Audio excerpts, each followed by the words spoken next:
Okay, we are starting a brand new farm. Now, my name, I'm just going to have to call myself Parrot, as always. But I had a funny idea for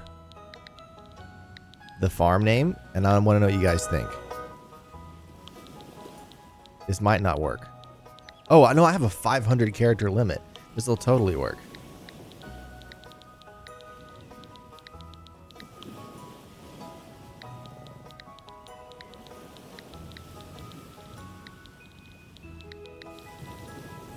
How do we feel about that? Oh, you can't see it. Bird Brain Boo. Oh, it's not going to let me do it. It's not going to let me do it. I want to do Bird Brain Bungalow, but if I add extra characters, it just does Bird Brain Boo and then it cuts it off. Oh, I can't do that. Man, I was excited about that one.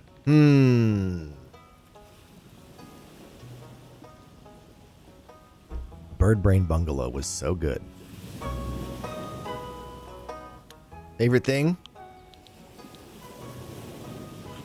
I said fruits and nuts last time.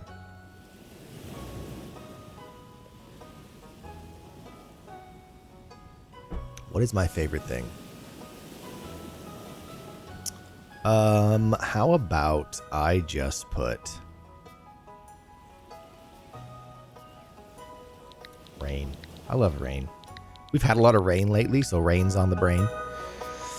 I love rain, man. Sitting out there in the patio, sipping a warm drink, listening to the rain fall down, watching your kids play in it. Maybe going out in it with them on occasion. Okay, we need a good farm name, you guys. Bird Brain Bungalow was just it. I'm sad. So I could call it... I should have prepared for this. I recall that I didn't draw because poor depth perception. Yep. It turns out there was a perfect solution in the form of the goofiest thing. Here in the Netherlands, there's been a growing trend of these little micro cars that are technically mobility scooters being imported. Got one. Oh, hey! Please do. That sounds incredible. Yeah. That's so funny. Well, good for you. I mean, that's... If it works and it gets you around, who cares, you know? That's great. I'm glad, Tobiah. It's not silly if it does the job. You know what I mean? I want to name this well. I call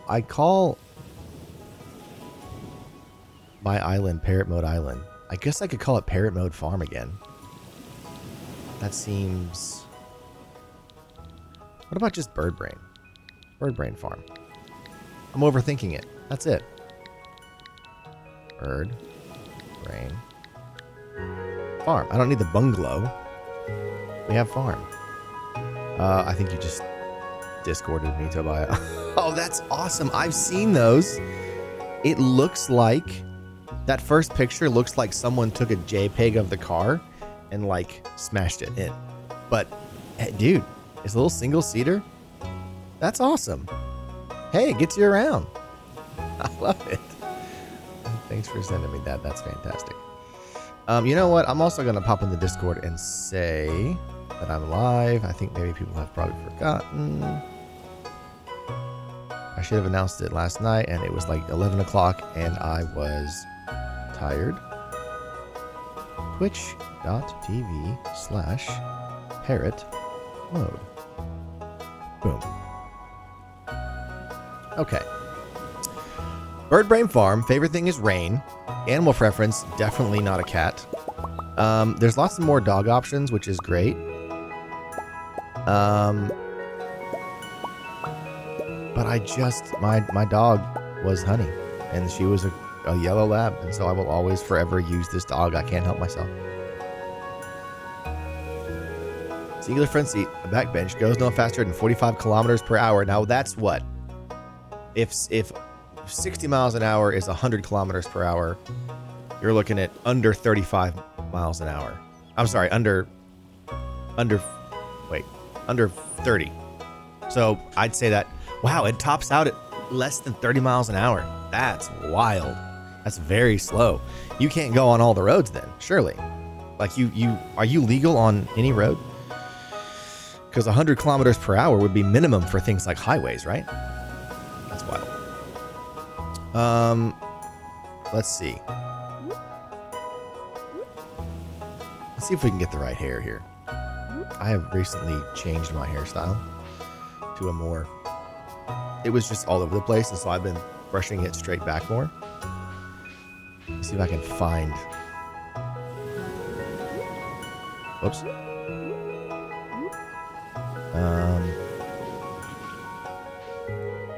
What was that? No.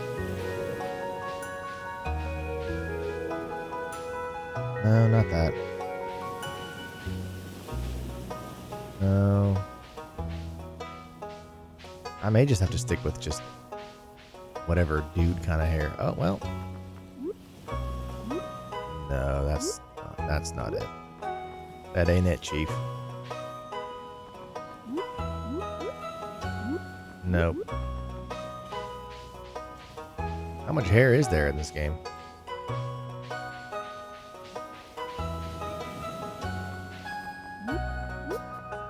Dude, there's so many hairstyles. Wait. Hair 69. Kind of like that one. It's funny that it's the meme number. We'll log 69 away as a potential candidate. Oh, we're back around. Okay. I kind of like hair 5. Oops.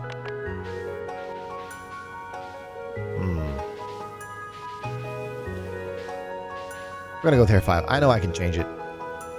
Shirt and pants.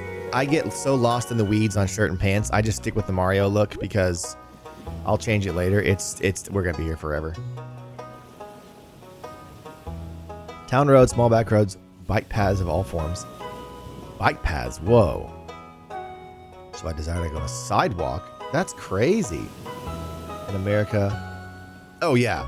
In America, you wouldn't be able to get anywhere fast enough. At least in, like, maybe not like in New York City, but where I live, it is a 30-minute drive to anything. Well, more things now are 10 to 20 minutes away from me because we live in the country. But 30 minutes is like big city. And so, yeah, it would not be useful here where it's a lot more open. But for that sounds great, Tobiah. That's fantastic. Let's see. I don't think I want an... Oh, no, I want a beard. That's right. I think it's just number 2. I think all the other beards are lame and stupid. I don't know what's with that beard. I don't want glasses or anything. Oh, that beard's crazy.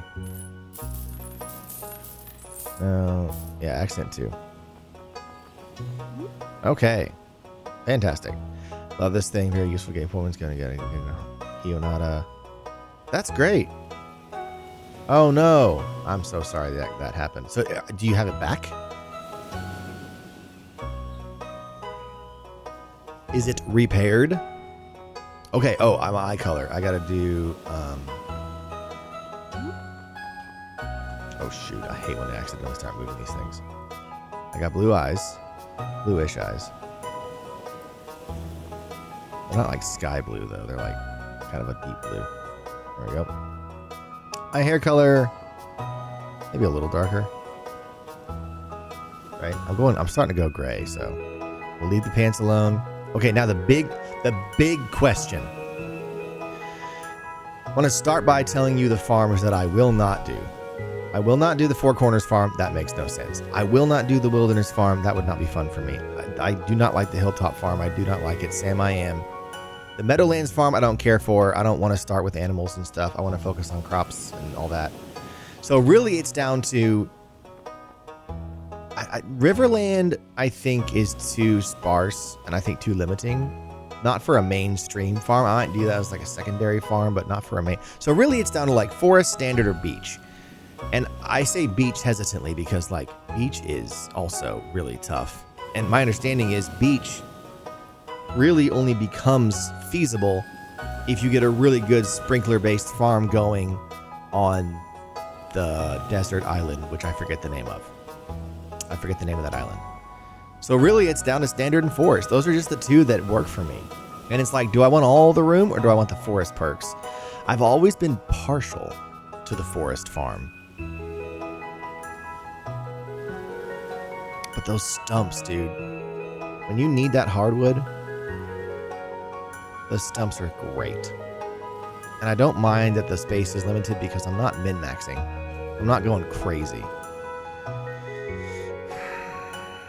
Yeah, that's just who I am, dude.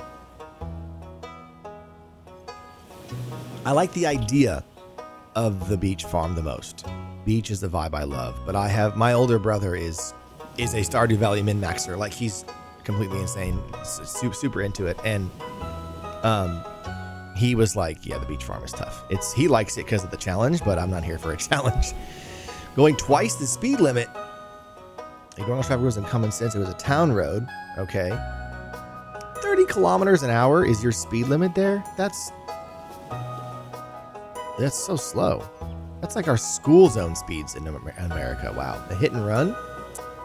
The blue is struck to the face. Only on the corner. Oh. Trying to brake so fast and truly impressed myself, and now she sits by the specialist repairman and the cost. Oh, car repairs can be brutal. Brutal things. Beach is underrated and is not bad. I don't know if I'm looking for not bad though. I'm looking for something I can do with my mind half on Stardew Valley and half on streaming. You know what I mean? That's the other issue. Good foraging and fishing, tons of open space. Good foraging and fishing though. It's just a sprinkler thing, man. I do not have the patience. I do not have the patience to live without sprinklers all the way up until I unlock the island, the desert island. I don't have it in me. That sounds like a nightmare. Yeah, we're going forest. All right. I was going to skip the intro, but I haven't seen it in a while. So we're going to go for it.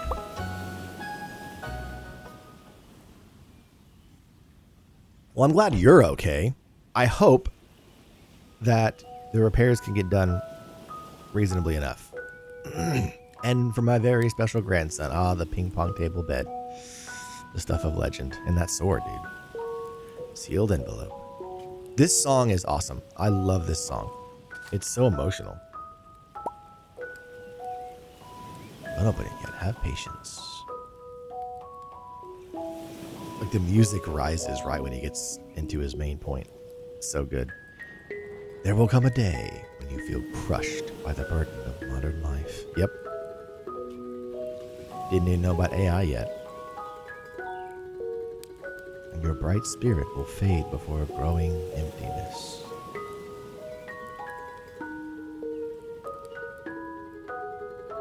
Oh, that song just hits every time. When that happens, my boy, you'll be ready for this gift.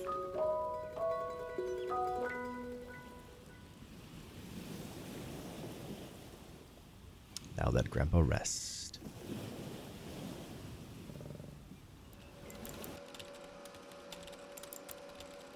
Hey, Ebane, good morning. How are you, my friend? It's going. We're doing it, man. We're doing a new save. Seems like things are progressing in your world quite nicely. Super pumped for y'all. I love that Texas guy with his cowboy hat, just sitting there licking his lips. Oh, there I am, having a nap at my desk. That monitor is huge. Like, it's about as tall as the person, which is insane. I also love that each of the cubicles has a camera like pointed right at the employee. All right, here we go. Dear Parrot, if you're reading this, you must be in dire need of a change. The same thing happened to me long ago. I'd lost sight of what mattered most in life, real connections with other people and nature. So I dropped everything and moved to the place I truly belong. I've enclosed the deed to that place, my pride and joy, Bird Brain Farm. That's hilarious. It's located in Stardew Valley on the southern coast. It's the perfect place to start your new life. This was my most precious gift of all, and now it's you. I'm sorry, that doesn't fit at all. I know you'll honor the family name, my boy. Good luck. Love, Grandpa. P.S. If Lewis is still alive, say hi to the old guy for me, will ya? Hoping we'll be good to go in the next month. Hey, that's great, Ebane. That's exciting. Next month, dude. June. Wow, dude, that's exciting. You honor that bird brand name. Yeah, thanks, Ebane. Appreciate that.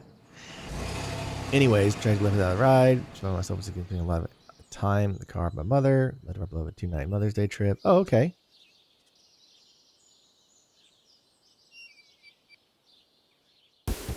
What? Who's never even been in a phone games into game? You got your mom into gaming on your trip? That's insane. Wow. That sounds like fun. Hello, you must be Parrot. I am. I'm Robin. I'm sorry, I'm not reading all this, guys. I read the intro because it's the intro, but... Your Steam Deck is shared... What? Dude, what games is she playing? Also, Eben, I made you like primary moderator, and it gives you that hammer icon, which is like the special, like an exclusive one. But I love that you still have the sword. You're like dual wielding hammer and sword. That cracks me up. Oh snap! Yep, you got the band hammer. There's a new role for Twitch. There's like mods, and then there's like basically, I forget what they call it, but it's like head mod, top mod. What is it called? Hold on, moderation settings, mod management. No. Oh, here we go. Roles manager, moderator, lead. It's called lead moderator. That's what it's called. So, congratulations. You see the hammer only? Maybe it's my software messing up. It shows me a hammer and a sword, so you're like, ah. House Flipper, your mom plays Baldur's Gate 3? That's crazy. House Flipper and Baldur's Gate 3 sound like two of the most opposite possible games on the planet. That's hysterical. EA promotion comes with a 10% pay. Right. Yep, paying you 0, but actually, you know what, Eben? I'm going to double it just for you.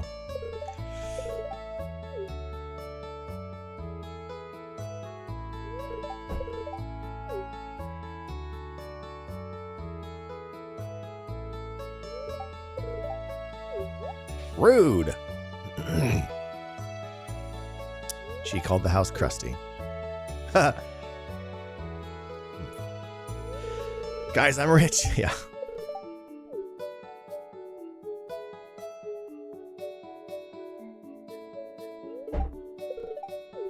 Okay.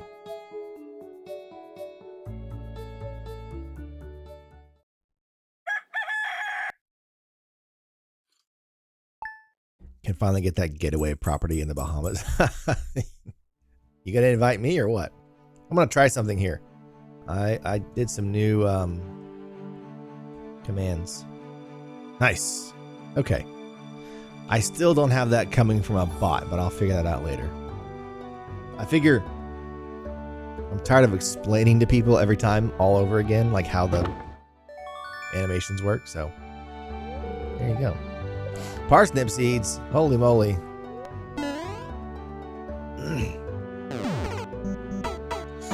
There you go, eBay. There's a new one. There's 2 new ones, eBay. That has 2 outcomes.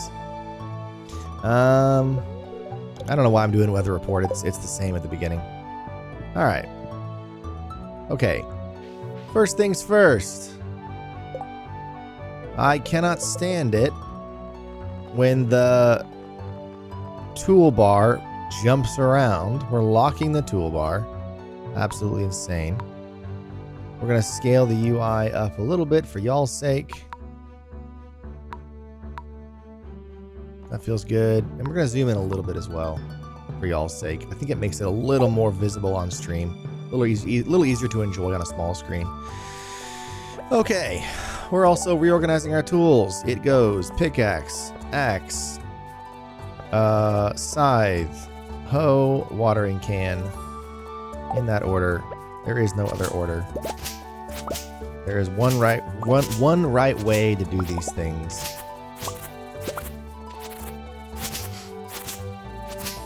Don't need to see the second one.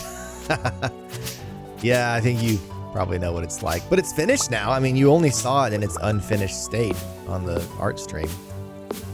Which, if you notice, it looks very fuzzy.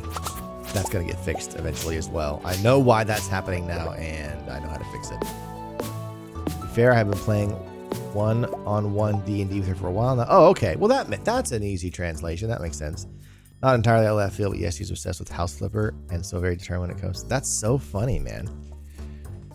If I first time I'll tell when it was whose turn. That's so great. That's so great. Oh, smooshed again. Hey, Skunk Monkey, Fuzzy Wuzzy was a bear. Good morning to you too, Skunk Monkey. Bowser getting Mario was perfect. Yeah, try it again. See if we can get the other one. The cool part is, oh no, hold on. The cool part is, wait, don't do it yet. I messed up. There. I forgot to bring his chair in. The cool part is that he's always there napping until you redeem it, and then watch what happens. Yes, but watch eBay. When you redeem it again, watch what happens. He gets up off the chair. I figured out how to do that. Now, it doesn't look perfect right now because it's like low res. It's got that fuzzy look to it, which again, I'm going to fix. But then he reappears. Look, see? Isn't that cool? I figured that out. Yeah, that's 80% chance to get that one. The other one's 20%. And there will be more outcomes to come. So, nope. Anyway, I'm proud of it because it works. Like, it works really well. So, anyway, that's been really fun.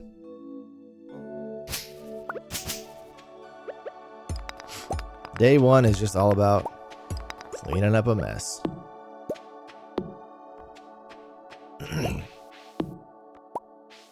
Man, it's so nice to play a game like this after the torture of Zelda 2 last night, you guys. Oh my word.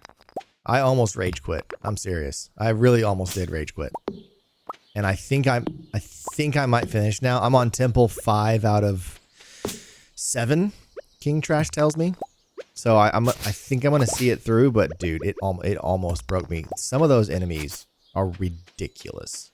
Ridiculous. Like so terrible. We gotta plant. We gotta get planting. Actually, I gotta get shopping too. I need to buy some more seeds. It's a really cool use case. We have the pirate ship come out and have a chance to blast them. Oh yeah, there's all kinds of things I want to do with that. Yeah, Mario could come out and then on his way to the right, the pirate ship just pops up out of the water, Davy Jones style, and just blasts him. There's so many things we can do, eBay. I'm very excited. All right, first day of spring. Hello. Okay. Let's get some taters. I love taters. What's that, 50? There we go. Potatoes. Boil them, mash them, stick them in a stew. Tobiah. Speaking of Lord of the Rings, here I am quoting Lord of the Rings. Actually, Ebane too, for that matter. Anybody, everybody. Have you guys heard that, oh, I forget the name of the developer. The guys that did Kingdom Come Deliverance and Kingdom Come Deliverance 2, they're making an open world Lord of the Rings game. And I frankly could not fathom a better studio to do that. I'm very hopeful for what that might turn out to be. I don't know if y'all heard that, but I am jazzed.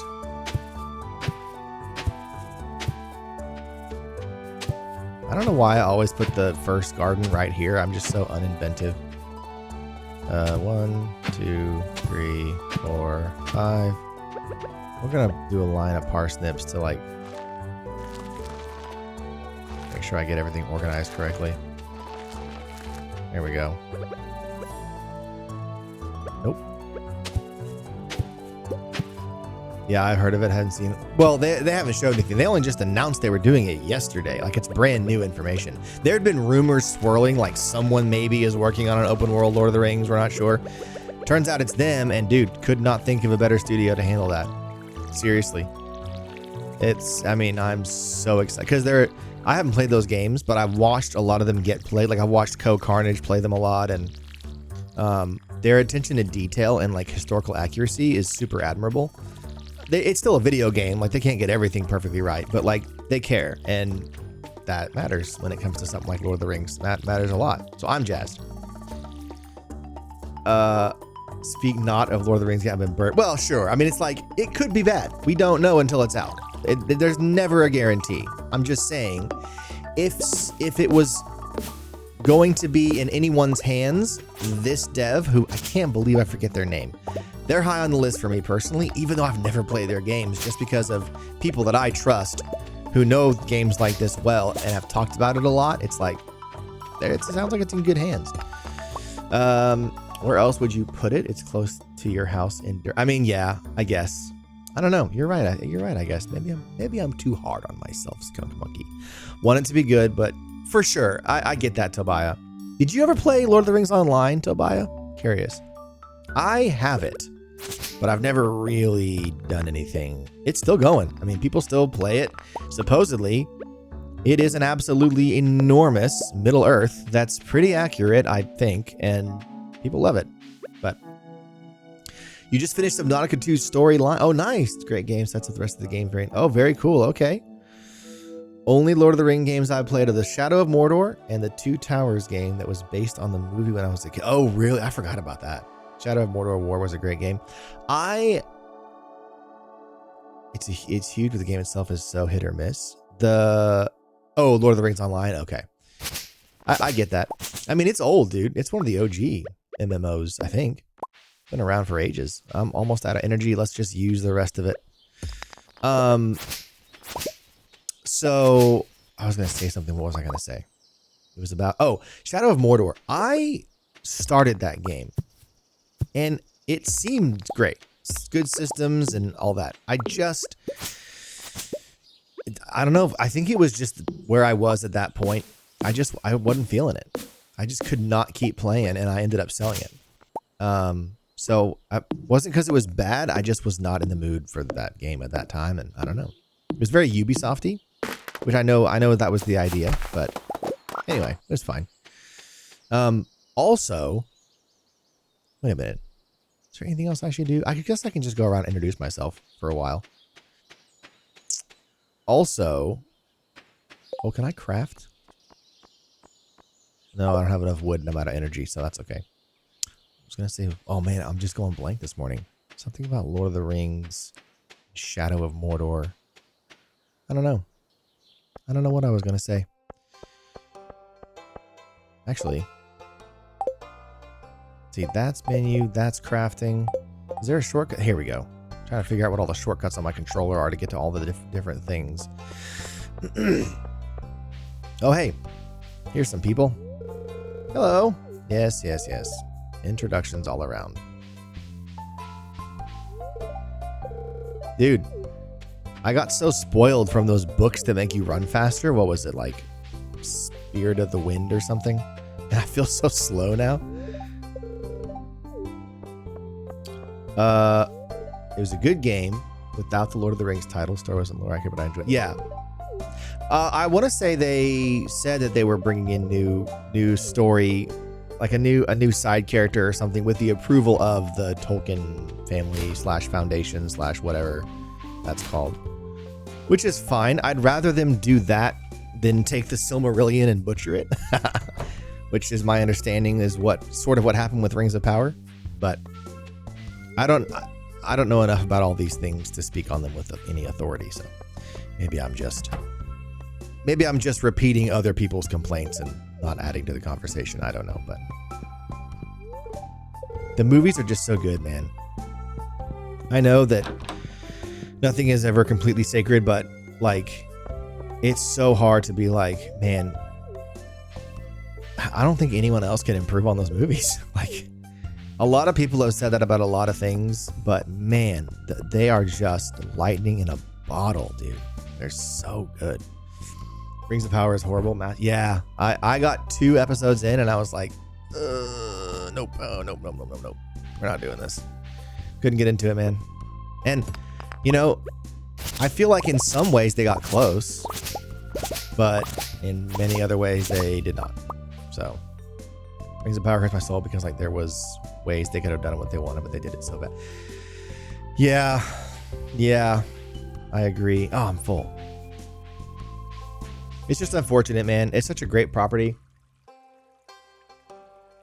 And I feel like now that it's such a cult classic, it's always been a cult classic, but I feel like, especially in the most recent decades, it's really reached like a height of reverence that's like the level of Star Wars, not in terms of widespread. Like Star Wars is a much bigger, more popular IP, but people revere it with that level of reverence. And so because of that, a lot of the big wigs in Hollywood media and whatever, they just view the IP with big dollar signs in their eyes now. That's all they can see. They're like, oh, people are excited about this. Let's make some money, which I get it. You want to make something, you want to make money, but it's turned into like this Gollum movie that Andy Serkis is working on. I'm like, dude, is that what we need right now? Are we going the right direction with this? I don't know. We can forget the Hobbit, dude. Okay, so the Barrow Wights and Tom Bombadil, yeah. Tom Bombadil was definitely the most disappointing omission from the movies, but also made complete sense and was the right choice. Like, I agree with that omission. I also wish I could see Tom Bombadil on screen. Like, both of those things are true. As for The Hobbit, I think we've talked about this, but dude, I didn't like them when they came out. But over time in my head, I was like, they weren't that bad. The barrel scene was different, but it was fun. And like, the first movie is actually really like word for word, beat for beat, a lot of the same. And then only the second and third movies get it wrong. And the final fight wasn't that bad. And like, I was telling myself these things over the years. And then I recently reread The Hobbit with my boys, the book. And it's just such a perfect little book. I love that book so much, man. And then we went and I made a huge mistake as a father. I watched the Hobbit movies with my boys. And I told them afterwards, I was like, this is not it. And they're so much worse than I remember. So much worse. Orders of magnitude. It's terrible. And it's because I realized, like, it's not just because of what they got wrong from a story perspective. It is the feel. The movies have this goofy, unserious feel to them, and it feels like it does not do the books justice. Like, what's the guy, the guy that turns into a bear at the halfway point and he invites them into their house. Why can I not remember his name? You know who I'm talking about. I'm just blanking on his name. The way he acts in the movies is wholly unlike his character, like by a long shot. That's not him at all. And it's like, dude, this is not the guy. You blew it so badly. He was such a cool guy in the books. And then in the movies, he's just like this, like a caveman. It's so bad. They were that bad. Yep. They took a short book and stretched it. Yep. I could see maybe an argument for 2 movies, and that would be a stretch. But 3 was completely ridiculous. First one was good. The rest was not. The first one felt like, but yeah, the first movie really, but again, I say, like, the feel of how the dwarves all act and how everyone's acting, it's like everyone is doing a caricature of themselves, if that makes any sense. The first movie felt so much more grounded. Grounded is the wrong word. I don't know. It was fantasy for sure, but it was grounded fantasy. I don't know how to. The acting felt like they were taking it seriously. The Hobbit, it was like, hey, we're a bunch of goofy, silly dwarves, haha, and it just didn't land the same. I don't know, dude. It just did not hit somehow. I think the acting was just all directed poorly. And so, but I agree, the first movie was the closest thing, but then it just goes completely off the rails. And yes, the third movie is an actual tragedy. Like, covering Smaug in gold and having him burst out and then fly. Dude, the original story is great. Stick to that. Don't give me this nonsense about them burying, like drowning him in a gold river. It's just dumb. It's not necessary. It's not a good story. It doesn't make any sense.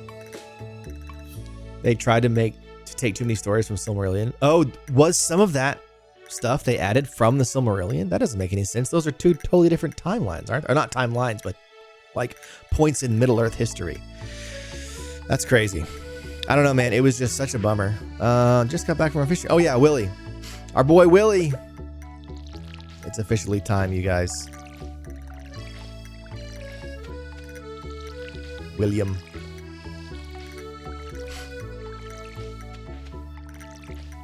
So, if someone is able to come back to The Hobbit and really do it justice, and I mean in a big way, and use, take inspiration from the practical effects and the forced perspective that they used to do the Hobbit stuff, and not just CG the heck out of it. CG is great, and CG has been used very well a lot of times, and it's not evil in and of itself, but it's just such a crutch in The Hobbit. I mean, the infamous scene of poor Ian McKellen having a nervous breakdown because he just was acting to a bunch of green boxes. It was so sad. And it's like that, I feel like, perfectly sums up that trilogy. But if we could get a Hobbit, like a 1 or 2 movie Hobbit story that was really well done with a lot of care, and they found, finding a good Gandalf, dude, how do you do that? Don't remind me, it made me cry. They reached too far. Ironically, as much as I hunger for the first age, the Hobbit movie soured it a bit for me. Yeah. I mean, every time I read that book, it's like a warm blanket. And I didn't even grow up on it. I remember, actually, Ebane, I remember you and your older brother just gushing over The Hobbit when I was a kid. And y'all were like, dude, you have to read this book. And I was like, and I didn't. And I finally read it as an adult, and it was just like, it just is such a warm blanket of a story. It's so good from stem to stern. And I would love to see that made into a movie. I would. But they got to do it right. And you got to cast the right Gandalf. Ian McKellen just killed it as Gandalf. And I couldn't imagine replacing him. But somebody can do it. Somebody can do a great Gandalf. But who knows? It's just one of those things where when you have a great film, it's lightning in a bottle because you have many, many artists coming together, sharing a vision, sharing a passion, and really synchronizing their ideas at the right time in the right way. And it's a very, it sounds silly, but it is a very magical thing that's hard to replicate. And so that's why there's only the handful of movies and shows and things that are whoa, that The Office is something so special because that cast was in lockstep with each other. And that does not always happen. It's rare. So it's they could have great ideas and great this and great that, but you have some missteps with casting or crew or whatever, and it all falls apart. It's just, movies are such a hard thing to pull together with true next level synchronization and synergy. I hate saying synergy. Sorry, overused word, but you know what I mean. Did grow up with that. Take the pocket edition of the book with me to every appointment. Yeah. I have that. I kind of want to get that pocket edition, Tobiah. But I have the nice green hardcover with it has every original Tolkien drawn illustration. And that to me is better than other alternatives for art, because it's this is how the man himself envisioned the world. And yeah, the art's not as good. It's primitive, not primitive art. It's what's the word I'm looking for? It is, what's the opposite of amateur? It's amateur art, but it's this is how he saw it. That's worth something, It also shows how whimsical he thought of this, the whimsical light with which he saw the world. So that he created. So I don't know. I love that book, but I do want to get the pocket edition. I think that'd be really cool. Let's do some fishing, you guys. What do you say? Fishing rod goes here.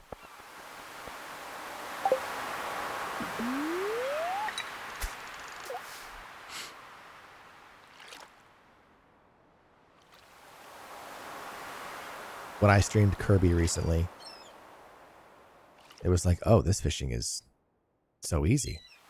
I almost wish Stardew Valley fishing was this easy. Where's my bites? What? There we go. I don't think I've ever waited that long for a bite. Hold still. Dude, my little bar is so tiny. How's a man supposed to fish? Oh, I've got full pockets. What am I doing? Drop the clay.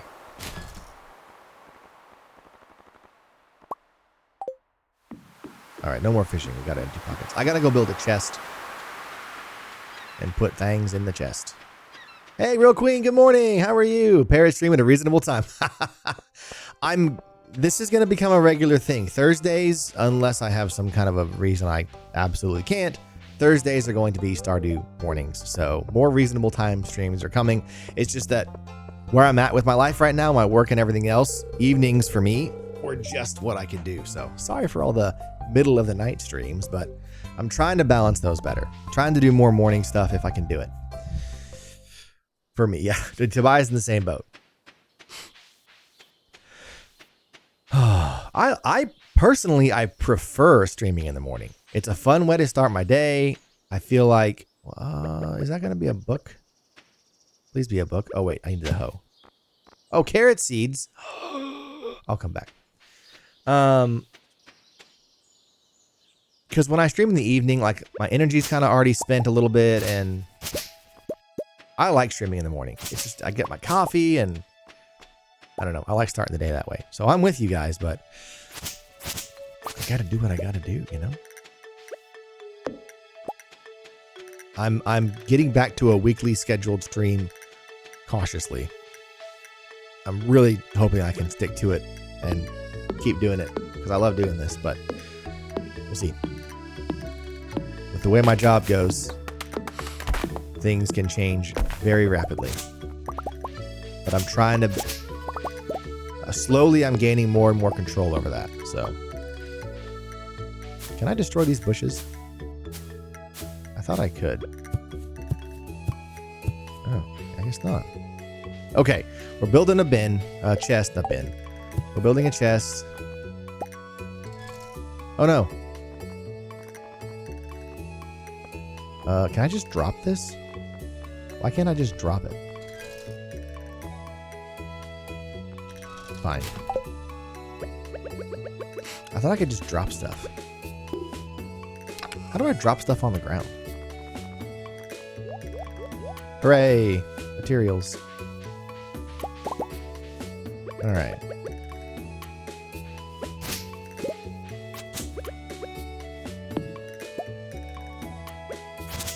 Whoa! Bear don't worry means since yeah, for sure. Well, and I love that you're here, Real Queen. Even on the late night ones for you, I love that you joined. So thank you for that.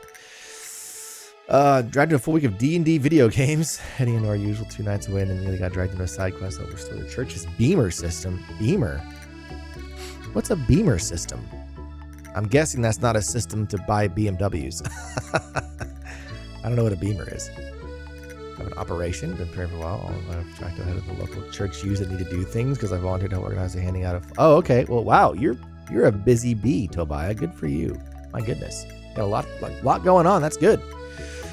My schedule's been the way it is, among other things. Among? That's got to be an accidental U. That's not the British spelling of among, surely. Things should be going back to normal. So oh, great. Okay, awesome. In Dutch, we call the projector system a beamer. Oh, okay. That makes sense. I mean, it's a beam of light. That's what it is. I've just never heard it called that before. Now I know. Fascinating. The beamer. Beamer is what we call the BMW. So that's really funny. And beamers infamously never use their turn signals in America. I don't know if that's true in Europe, but boy.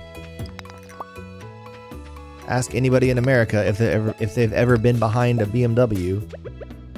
They don't use their turn signal 97% of the time.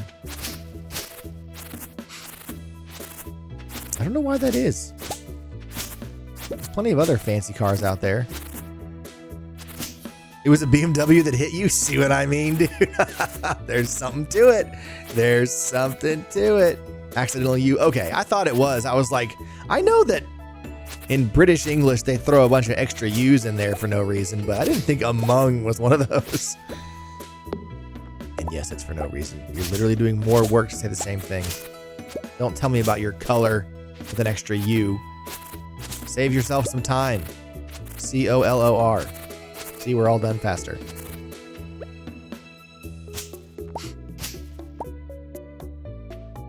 BMW drivers care for no one but themselves. See, that's the thing, though. I agree with you, but like, why them? There's so many other pretentious car brands out there, which buy the car you want to buy. It doesn't make you a bad person automatically. I'm just saying. Certain people are drawn to certain brands of cars, but what is it about the Beamer? Like, it's not even that high up. Like, it's not a Lamborghini. You know what I mean? I don't know. It's weird. It's such a weird. I've always wondered, like, why aren't Lexus people that way? Why aren't Audi people that way? I don't know. Color is only written the way it is because capitalism is not even a joke. Oh my gosh. Are you serious? Here we go again. Well, if it's more efficient, I'm here for it. BMW and Mercedes attracted chatty. Oh, you Mercedes. That is the other one. Ebane. I don't know what, because what's funny is it's kind of like how they say that it's the smaller the power, the more it goes to your head. Like when a person gets like a modicum of power in any situation, it goes to their head more. Whereas people with true power and authority, anyone can be corrupt, but they tend to be a little more level-headed about it. I feel like it's that way because like the Beamer and the Mercedes, they're nice cars, but they're not that nice. They're not Rolls Royces and Lamborghinis and Ferraris and like really nice cars. So it's like you've gone up the one rung on the car ladder and you're like, I made it, you guys. I feel like it's kind of that a little bit, but what do I know? Let's kind of drop some of the, actually, we're going to plant those seeds, bro. We're going to plant those seeds and then we're going to go fishing. And I tell you what, actually, let me check on something. Yeah. At the end of this day, we're going to go on a little break and you guys can play around on the beach. Oh, I'm almost, oh, I can't go fishing, dude. I'm exhausted. We're going to fish. Oh, the forest ponds have nothing but trash in them, right? I'm pretty sure that's the case. Want to know why? BMW is where the car for aspirational men are a bunch of testosterone fueled men had too much to prove. I mean, maybe. I mean, like, again, though. Sure, but why just BMWs? Volvo? In America, the Volvo, I think, is considered kind of a loser car. Maybe that's just around here. eBay, would you agree? I feel like the Volvo is kind of laughed at in America. It's like, oh, you drive a Volvo? Good for you. You know what I mean? Like, it's kind of a joke of a car. It, like culturally. I feel like that's the attitude towards Volvo. Maybe I'm wrong. I'm going to sell that seed. You know why? Because that would stick off a little toe on the bottom of my garden, and I don't have the patience for that kind of nonsense. I want uniformity in my garden. Swedish, that's why I say, oh, okay. Why just Oakley glasses? Sure, but again, why, like, what is it about that specific brand? There's lots of brands that are that, like, middle, like, yes, you're a little cooler, but not by that much, and you're acting like it's by a lot. But why Beamers? I don't know. It's just weird. Strange. Me, I'm going to happily drive my Honda around to the end of my days. Actually, I am planning on getting a truck. Because we're on a farm, I legitimately need a truck, and I love the F-150. Yes, I'm a Texas man who wants a Texas truck all the way, and I'm going to do it, and I'm going to use it. So yes, that's one car that I'll have fun driving, but I'm not going to go around being like, out of the way, everybody. I'm driving an F-150. Like, I don't know. I'm perfectly content with my little Honda. Volvo is a great car. No, that's the thing. I don't doubt it's a great car. I'm sure lots of people drive their Volvos and love them. I'm just saying the cultural attitude in America is kind of like Volvo's a lame car. I think that's what I've, again, eBay, just correct me if I'm wrong. That's the impression I've gotten. Okay. I need to craft a light, you guys. This is out of control. Torch. I have a torch. Wood and sap. I can do that. Until I get a better light. Wood and sap. Let's start with 2 lights. We'll put one by the head of my bed. Totally not going to catch my house on fire. Let's do one more. Can we do it on the table? What the heck? Why is that not lighting the room on the table? That doesn't make any sense.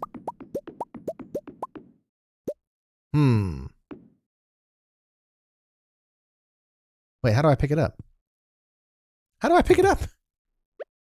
Oh, I have to probably pickaxe it. Yeah. Oh, I'm going to faint. Oh, I can't put it in the corner. We'll start with that. It's good enough. Go to sleep for the night? Actually, no. I need to put this back on the table. There we go. Go to sleep for the night.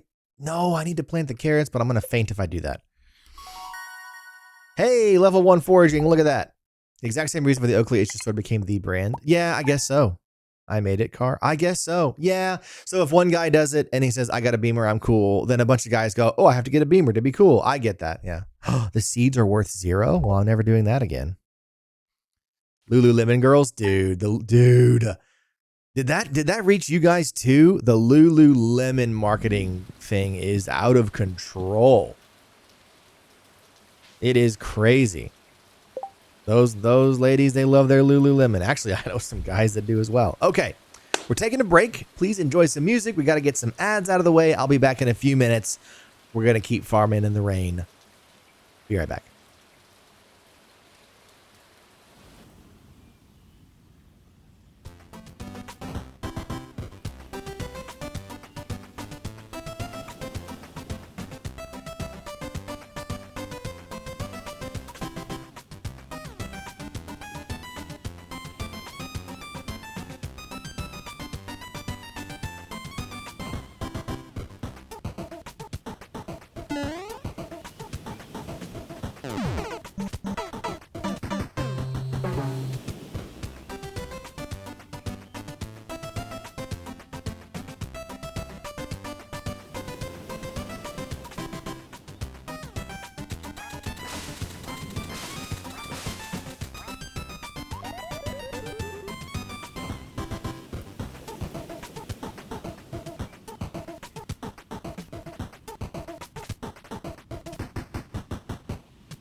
Okay, we're back. Any other redemptions y'all need to get out of your system? I hate like coming back to the game screen and then someone's animation gets cut off. Okay. Guys, let's chill out in the rain. What do you say?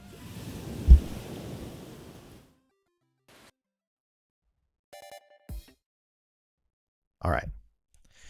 Uh-oh. There we go. So we're good on the watering. I don't think the caves are open yet, but I do know that fishing in the rain can be very useful indeed. Let's go do some of that.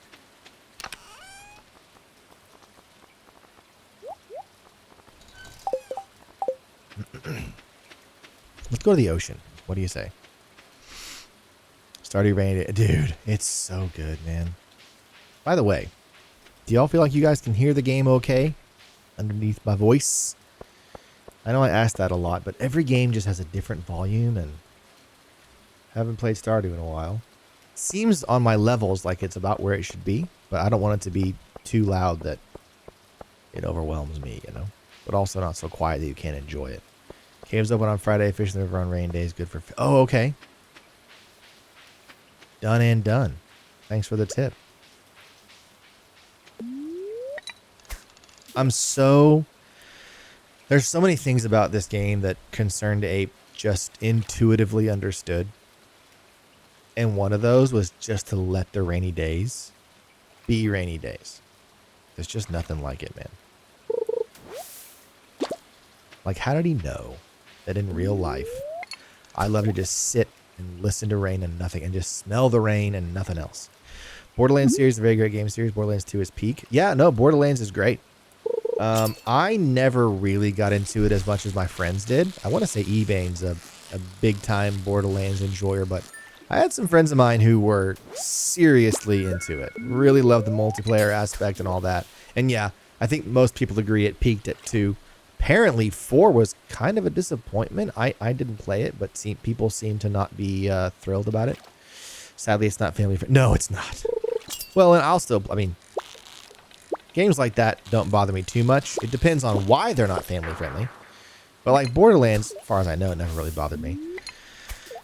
I'll tell you what though, I've been playing some Forza Horizon 6, and holy moly, that is a good video game, you guys. Man. And what's cool about 6 is, if you have a gaming PC and your PC couldn't quite handle 5, 6 has lower requirements, GPU-wise, for lower than 5. Like Forza Horizon 6 looks as good or better, I think. Oh, bait! Can I put bait on this fishing rod? I don't think I can. I don't think I can. No. So it's like, if you couldn't play Forza Horizon 5 quite, you might be able to play 6. Like, the requirements are significantly lower. Not like a little bit. Like, it's a big... Like, the VRAM, they cut it in half, I think. So, anyway, I'm having a blast with 6. I think Mexico was a great setting for Forza Horizon 5. I really enjoyed it a lot. But Japan is way better. Everything is way better. It's just gorgeous.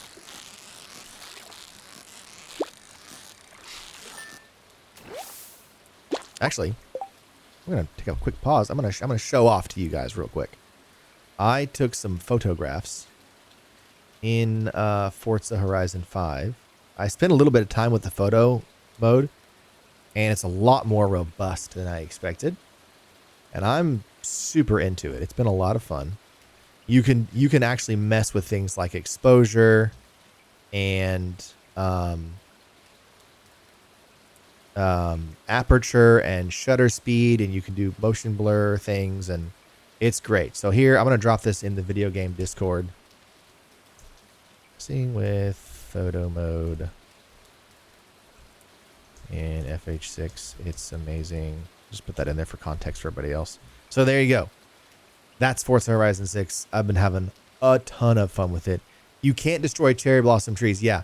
And I'm happy. What's cool is, in other Forza games, you could go through little trees, but not bigger ones, and it could really mess you up when you were like off-roading through the forest. In this game, every tree can be destroyed, except cherry blossoms, which I'm glad cherry blossoms can't, but it's so nice that the other ones can now. You can just blow through switchbacks, which in real life is a terrible idea, but it's a video game. Who cares? And it's just better. Love when games use the wonder of modern technology to make a game. Yep. Yes. Yes, Tobiah. And that's the thing. Forza Horizon 6 is bigger than 5. It is a bigger map, and it's got more to do. It's better streamlined. The campaign functions better. The audio is improved. It's more realistic, like in tunnels and stuff. It's a better game with real, tangible, improvements, but like still optimized. And it's, you know, people. I saw someone the other day say, it seems like devs are finally figuring out that we don't just want more realism and that's it. We want the game to run. And Forza 5 was drop dead gorgeous, and so is 6. And leave it. We made it. It looks good. It looks amazing. Leave it alone and just optimize. And they did that. And God bless them. That was the way to go. How do I drop down? Hold on. How do I drop down to... There's a way to automatically drop down to the bottom of the list. Not that. Not that.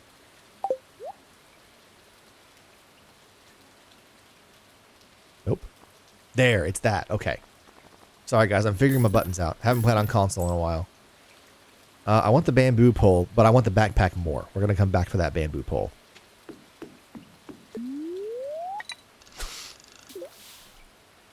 Haven't gotten to the series, but I have eyed it. So that's the thing, Tobiah. I'm not a car guy in real life. Don't care.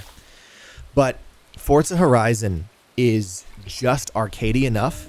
And if you don't like, you can make the driving more realistic or less realistic. And there's a lot, like you can make it basically Mario Kart where it's just super easy. Or you can make it really challenging where you're shifting gears and drifting around corners and controlling your slip and slide. And you can dial it in however you like. And you can make the races like stupid easy. And you can just blow through the races if you don't want the challenge. Or you can up the challenge and really, but it's the world. It's getting into the world, driving those fast cars, and just like exploring. My favorite thing to do is just drive around. There's secrets to find. Like in this game, there's these little Japanese mascots, and it's like Pokemon. You just go collect them all. And then there's speed traps, and you try to go as fast as you can through the speed traps and like earn points. And like there's these things called danger zones or danger something, and they're like cliffs. And there's these two posts, and you just drive off the cliff as fast as you can and see how far you can jump off the cliff. And it's like, you know, you can't die. You can't fall too far. It's a video game. It's just great, dude. You're just driving around having a blast in an open world, and you can race if you want, but you just kind of explore. And not being a car guy, like Forza Motorsport, or like these other like hyper realistic racing games where you're just racing on real world racing tracks and that's it. Could not be more bored with that. That sounds terrible. But this is so video gamey. It's incredible. I cannot recommend it highly enough. All right. I have fished my way into a backpack. So yeah, man. Now it's expensive. So, you know, maybe do like a Game Pass free trial. See if you like it first. But dude. It's really good. It's really good. I have to do some observing. Yeah, I would stream it if it wasn't so far outside the lane I'm trying to stay in. Trying to stay in the Nintendo lane and stream off Switch, but not being a car guy at all, I'm super into it. 3 sunfish. Okay. Oh, right. I can't get the backpack today. All right, well, let's just fish our way to wealth then. I got my Joja Cola. Let's just fish my brains out. Let's go over here. Oh, I need to fish by Willie so I can keep selling. Because I'm low on space.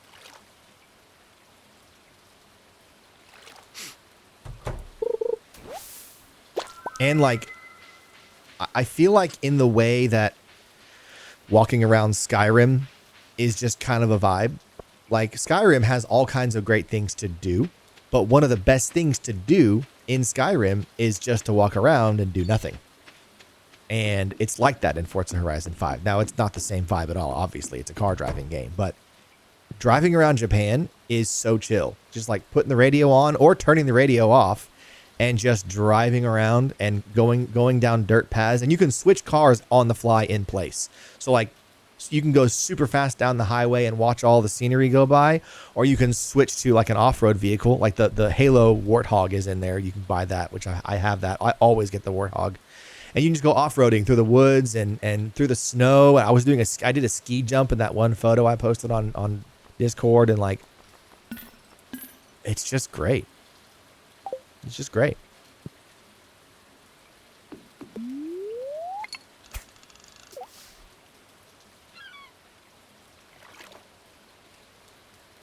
Catching some fish.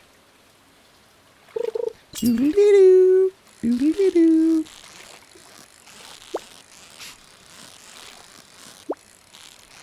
I actually bought the Mario Galaxy movie when it came out, and my kids don't know I have it, and they loved it in theaters, and they don't know we own it now, so I'm excited to watch that again with them. We're gonna have a movie night tomorrow night, so I'm pumped about that. The Mario Galaxy movie is not a good movie. It's not a good movie in terms of like how you should tell stories in a film, but it is a fantastically fun time. It's so much fun, and I don't care that it's a bad movie at all. And it is. I mean, you cannot defend how Mario Galaxy tells its story. It's just not good storytelling. But it doesn't matter. I don't care. Do I wish they'd done something better story-wise? Sure. I'm not saying it's an excuse to just do a poor job and tell kind of a lazy story that's all go, go, go and no downtime. At the same time, oops, shoot.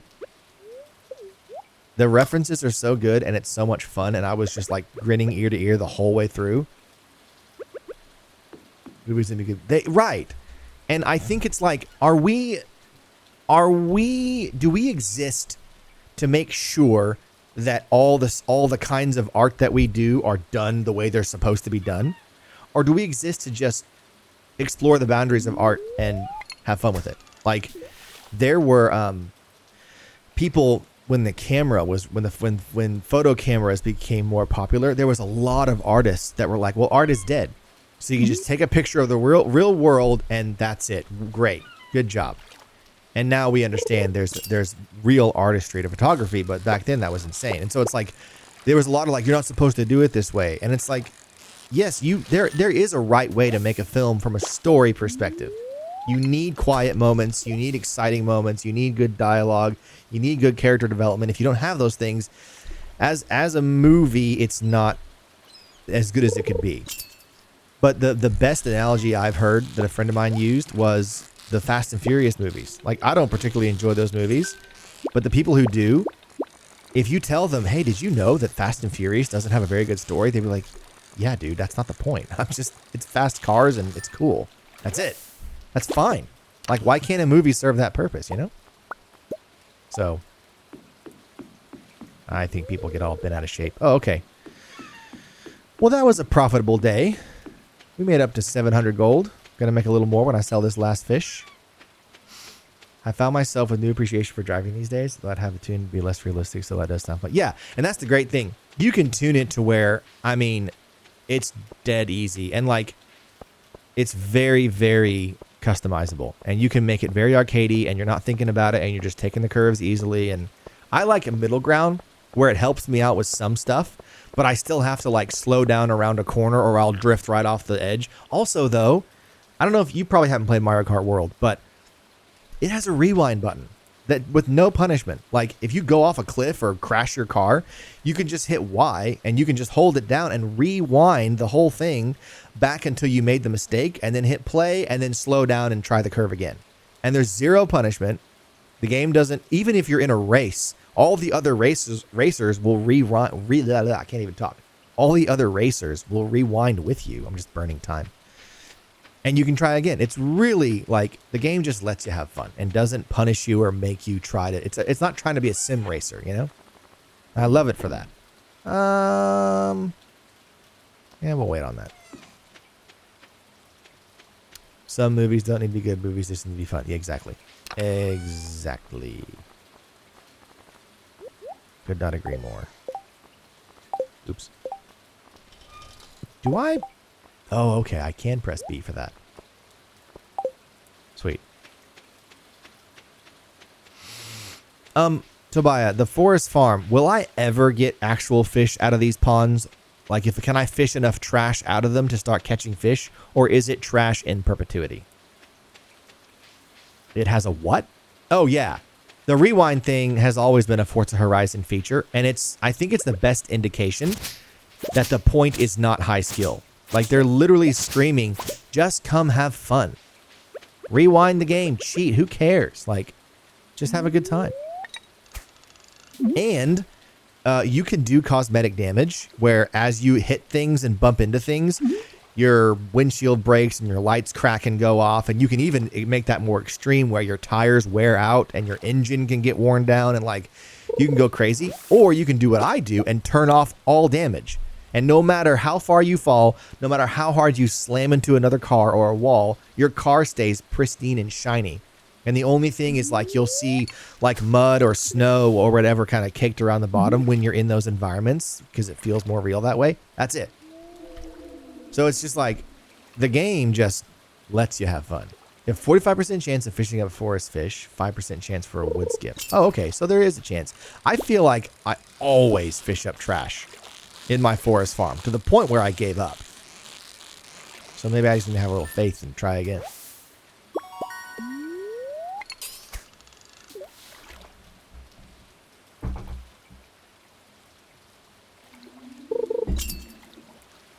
Furthermore, I sound like a salesman for Forza. I'm not. Furthermore, Forza Horizon 6 specifically has a new feature. I forget what it's called. I think it's called tours. But you can go to these points and talk to this person, and like I talked to this girl, you know, in one part of the area, and I jumped into a caravan with a few other cars, and she just slowly drove me around a region of Japan and like gave me all this history, like drove me through a small village and on a coastline, and just she just told me a bunch of like real Japanese history. And there's a bunch of those tours. I haven't even done them all yet. And it's like, I'm in for that, dude. I'm a museum nerd. I love museums. So it's like what they did with Assassin's Creed, where they tried to let you do some tours of the areas and give you real history. It's not that deep. Like Assassin's Creed went really deep. It's not that deep. But it's like, yeah, I'll do that all day, man. That's great. Sign me up. All right. We're just trying to make some quick money, so I'm gonna sell that stuff. Sure, we'll fish in the pond. Why not?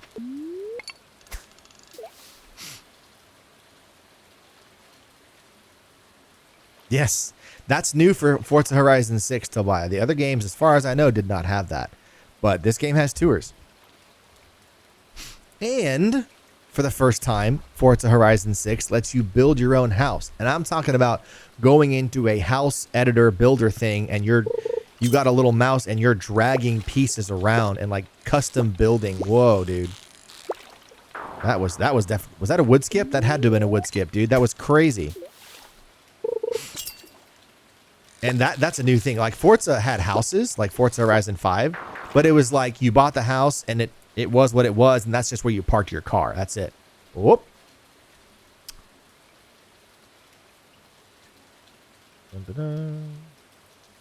Haha, I think I beat you to it, Tobiah. I have improved mod tools now, so I can like I've gotten used to modding my own stuff. Doesn't happen too often. I'm sorry to take your fun away. I probably shouldn't have done that. Just trying to get rid of it fast. Nothing like a pair of broken glasses. Oh my gosh, you guys. Whoa. Hold on. I just decided to peek at my phone, and I saw something very exciting. Hold the phone. I'm so sorry to derail. Whoops. What in the world? There we go. Lego just announced Lego Donkey Kong. I deleted messages and then you banned at the same time. It was we crushed him together, Tobiah. Combined our swords. Dude, Lego just announced Lego Donkey Kong. Heck yes. Let's go.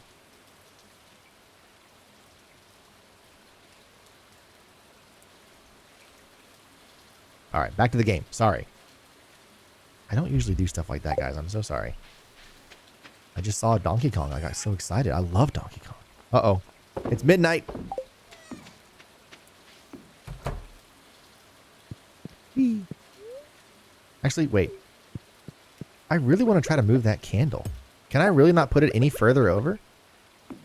Oh, I can. There we go. All right. Sweet. Also, why didn't you start with that house building? I live for that. Well, it's not the reason I got the game, but I would look into it. Look up like Forza Horizon 6 houses and see what people have built. It's crazy because it's not just a house. Like I don't know how many houses you can get, but the first house I got was this old style country Japanese little home. And you start by clearing out some rubble to it teaches you how to use the house building editor mode. You clear some rubble out of the way, and then you can customize and build the house. But it's got this huge. You're like behind a forest at the base of a mountain in a big open field, and you can actually build a custom track for you to drive around behind your house. Like it's all right there. It's crazy. Like they really went all the way with this game. Playground Games and Turn 10 Studios, like they really deeply care about like just making a fun game. It's worth supporting too in my mind. Like I'll support that all day. Apparently works great on Steam. Oh, that's what I said earlier. It's very expensive. Like that's why I said maybe Game Pass trial. Like I think you can do $1 for Game Pass for like a month and see if you like it and then go from there. I don't know, but it's expensive. It's a full price game, but it's good. It's really good.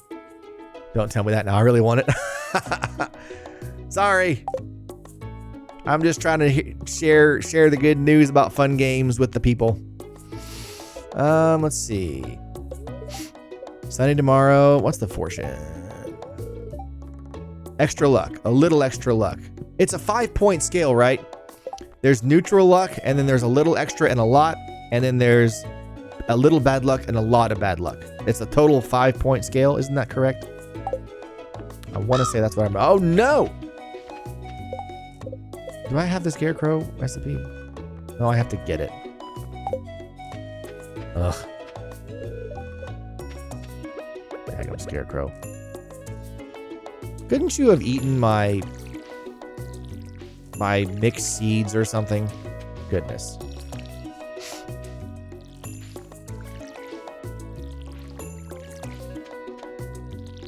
It's one of those games that broke out of the driving genre for me. The only other game, this is going to sound ridiculous. The only other game that's done that is Mario Kart for me. I do not like racing games and driving games. I don't care for them. They bore me. It's like fighting games. I don't like fighting games at all. They're super boring to me. But I love Smash. Now, Smash is extremely different. It's nothing like any other fighting game, but that's why I like it. And Forza Horizon 5 is... I think it stands alone on the mountaintop of open world driving game. Like there's nothing else like it. And so I love it. It's super arcadey, but also very realistic feeling driving and exploration. Gonna have to wait for a sale. Yeah, it'll go on sale. No doubt. I'm sure Forza Horizon 5 has gone on many sales, but it might take a while because people are loving it. I have not seen hardly any negativity for this game. Sure, Robin. Oh, right, 9 a.m. Boy, the things you forget. Let's dig in the trash. Broken glasses. I need to introduce myself to Linus. Okay, I need a scarecrow recipe. And I don't remember... Do I get that tomorrow?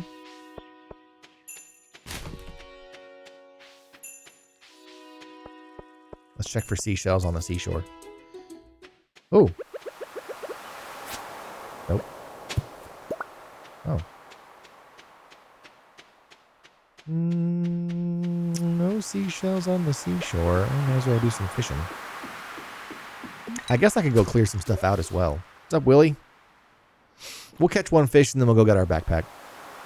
Oh, wait. I can afford a The backpack's 500, right? So I can get my fishing rod and the backpack. Ooh, clay is good. Save the clay. Okay, I'll save the clay. The Theologian. Well. How are you, Theologian? We've been talking about Forza Horizon 6 for the past 20 minutes. Join the conversation.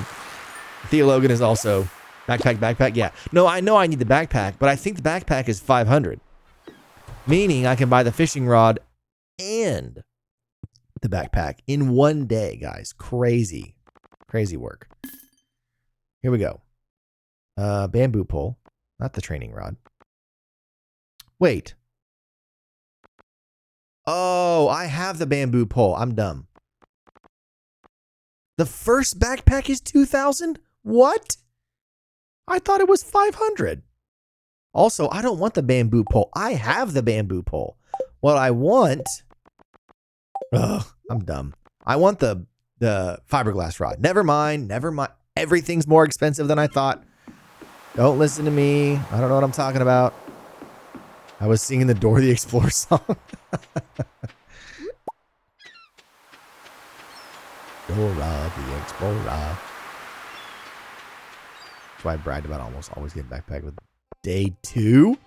Lordy, Tobiah. Those are godly strats. That's next level. I do not... What am I doing? I do not remember the first backpack being 2,000. Nonsense, I say. Oh my gosh, dude. I don't know why I checked. Of course you would know that. I'm just saying. Tobiah plays Stardew Valley on a whole different level than me. I'm a filthy casual. I'm just here for the farming and the vibes. Tobiah's building an absolute empire in the valley. I am him in Stardew.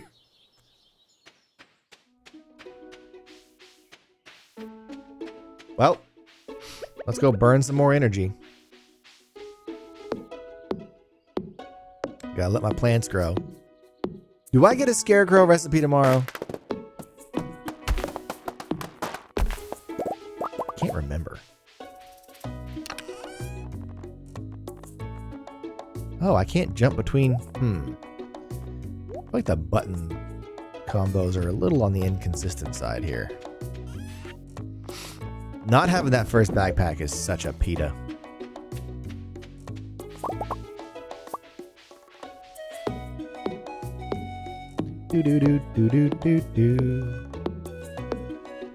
Tobiah.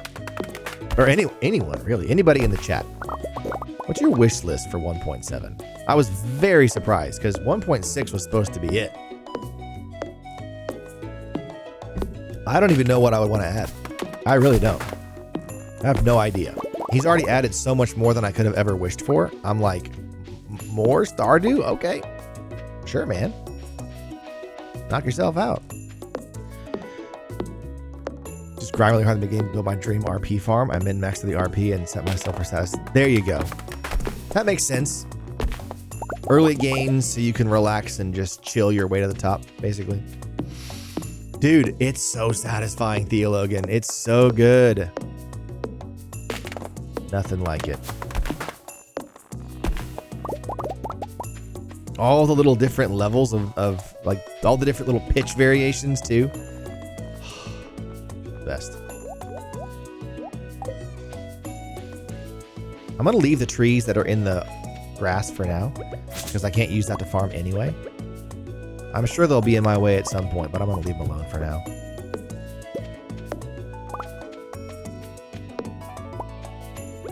Man, the pocket limit is killing me. Honestly, I like the game where it is. I like 1.5 already. I don't need more. Yeah, so 1.6 was great because it was a lot of quality of life stuff. There was some nice little improvements that it's like, oh, it's so great you can do that now. I can't recall specifics, but I remember being like, oh, that is a good addition. Some little things like the way signage works, I think, and some other, like, just quality of life. But now I'm like, I don't know. I just hope it doesn't get so out of hand that it changes the fundamentals of the game. I don't know.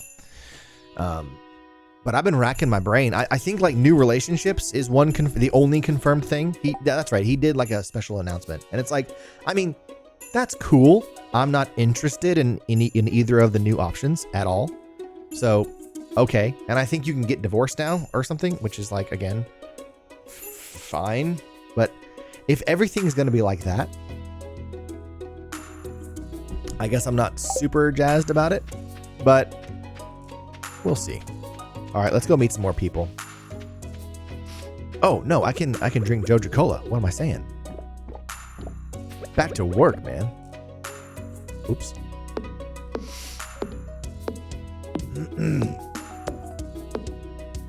Wait a minute. That Joja Cola did not do nearly the work I thought it would. I didn't even look at my energy bar. I'm right back to 0. Never mind. I thought Joja Cola gave you more energy. It just makes you faster. Whee. Oh, and not for very long either. Wow, what a letdown. I think I've already talked to Leah. Yeah. I've met Marnie. I think I need to go... Oh, I need to go meet Gunther.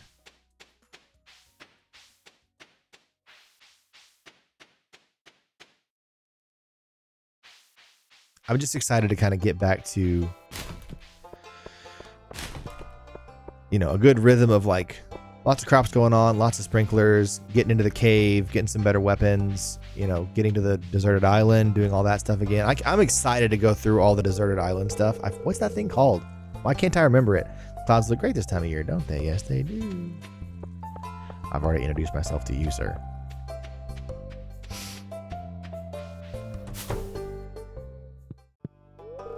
Hello there. Okay, yes, I'd be happy to. Can I actually talk to Gunther? No. Whoa.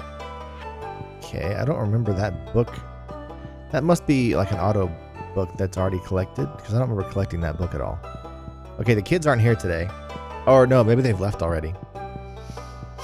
Ginger Island, yes, thank you. I couldn't think of it. Ginger Island, I'm really looking forward to doing all that stuff again. Like all those secrets and the fossils and the lava cave and all that stuff. Very jazzed about that. I think this is closed. Yes, it is. Missed it by a hair.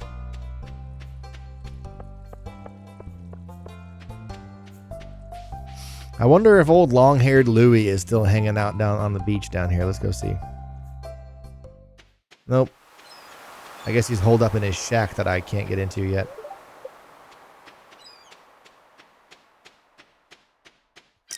This time we keep an eye on the seasons. Actually, we're getting a new farm. Oh, that's right. What's the new farm again? Social system is supposed to be getting deeper as well as children. So let's see. Oh, yeah. That's right. More children stuff. He did announce more details. I forgot about all that. You're right. I don't think I've said hi to Penny yet. Yep. Nope, I haven't. Okay. Have I said hi to you? Yes. Oh, George. And Evelyn.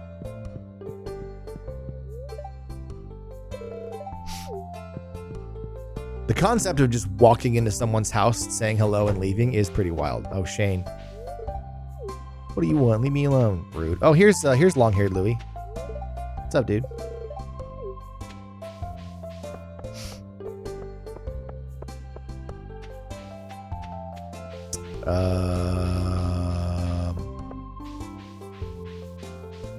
Elliot, my beloved, yes. I don't know what made me want to call him long-haired Louie. It just sounds funny to me, and so I said it. Just entertaining myself at this point.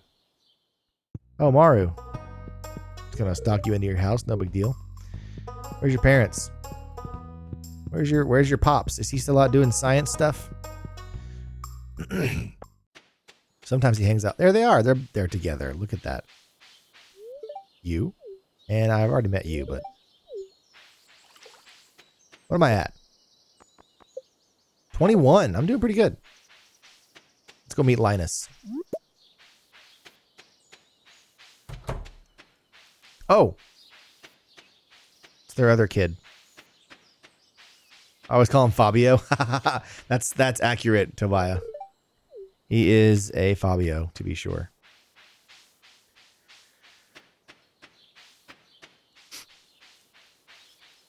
Let's Let's go say hi to Linus.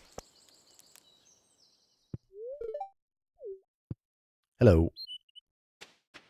I need to do some more foraging. Oh, look at this tree. This is a great tree. Oh, this isn't open yet. I forgot. I forgot the railroad's closed off as well. As well as the mines. Oh! Coal. Sweet.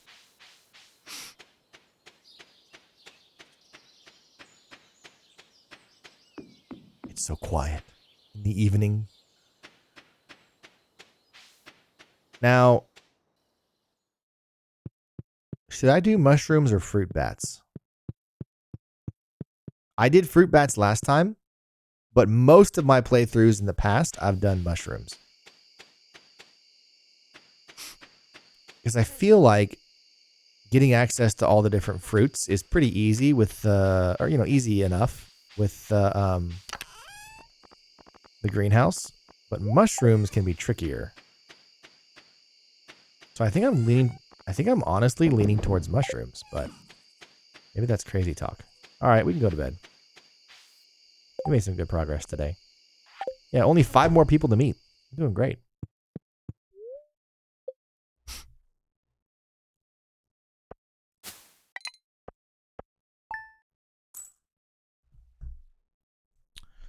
One second.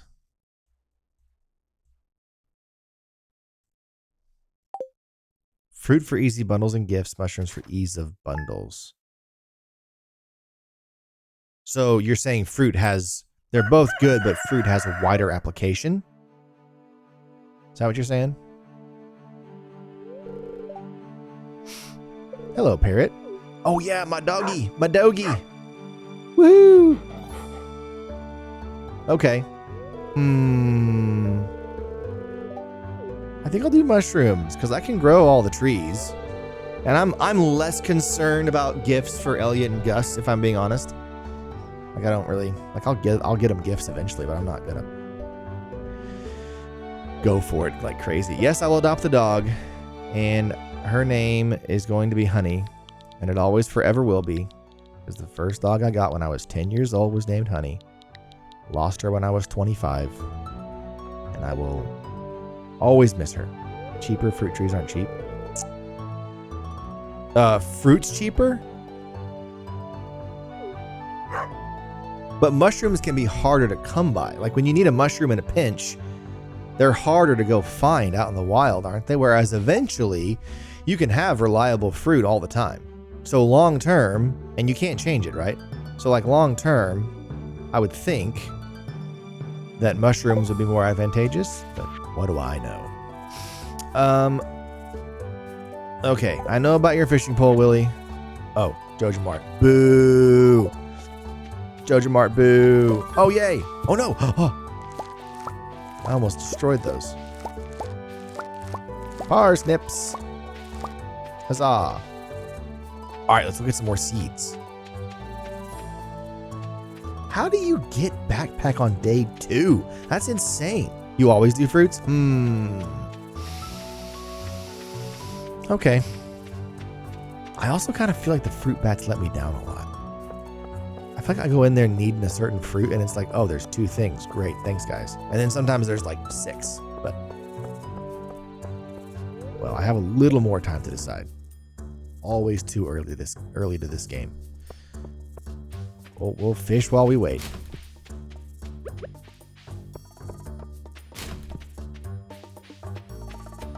Bum, bum, bum.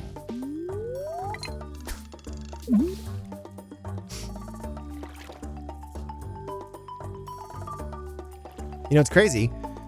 They're announcing Donkey Kong Legos, but like, they've barely done Zelda Legos. Give me some more Zelda Legos, man. We got the Deku Tree, which I have and I love. They did the Ganon set, which looks great, but I'm not getting. Where's Hyrule Castle, man? I want Hyrule Castle so bad as a Lego set. Oh, I got the Sunfish, but it's too late. Isn't it too late for that? I have to catch 3 of them. Got to get into a steady routine. They produce every 3 days, so if you know when it gives fruit, you can... Oh, okay. Okay, maybe I'll do fruit then. Yes, I do have memories of checking that cave and there not being fruit. So I probably just checked it at the wrong time, frankly.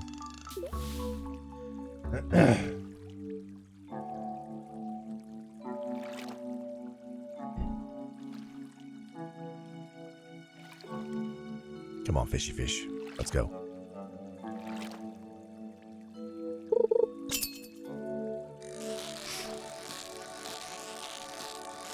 Come on, let's do it perfect. Yeah. Sunfish. Oh, one more, dude.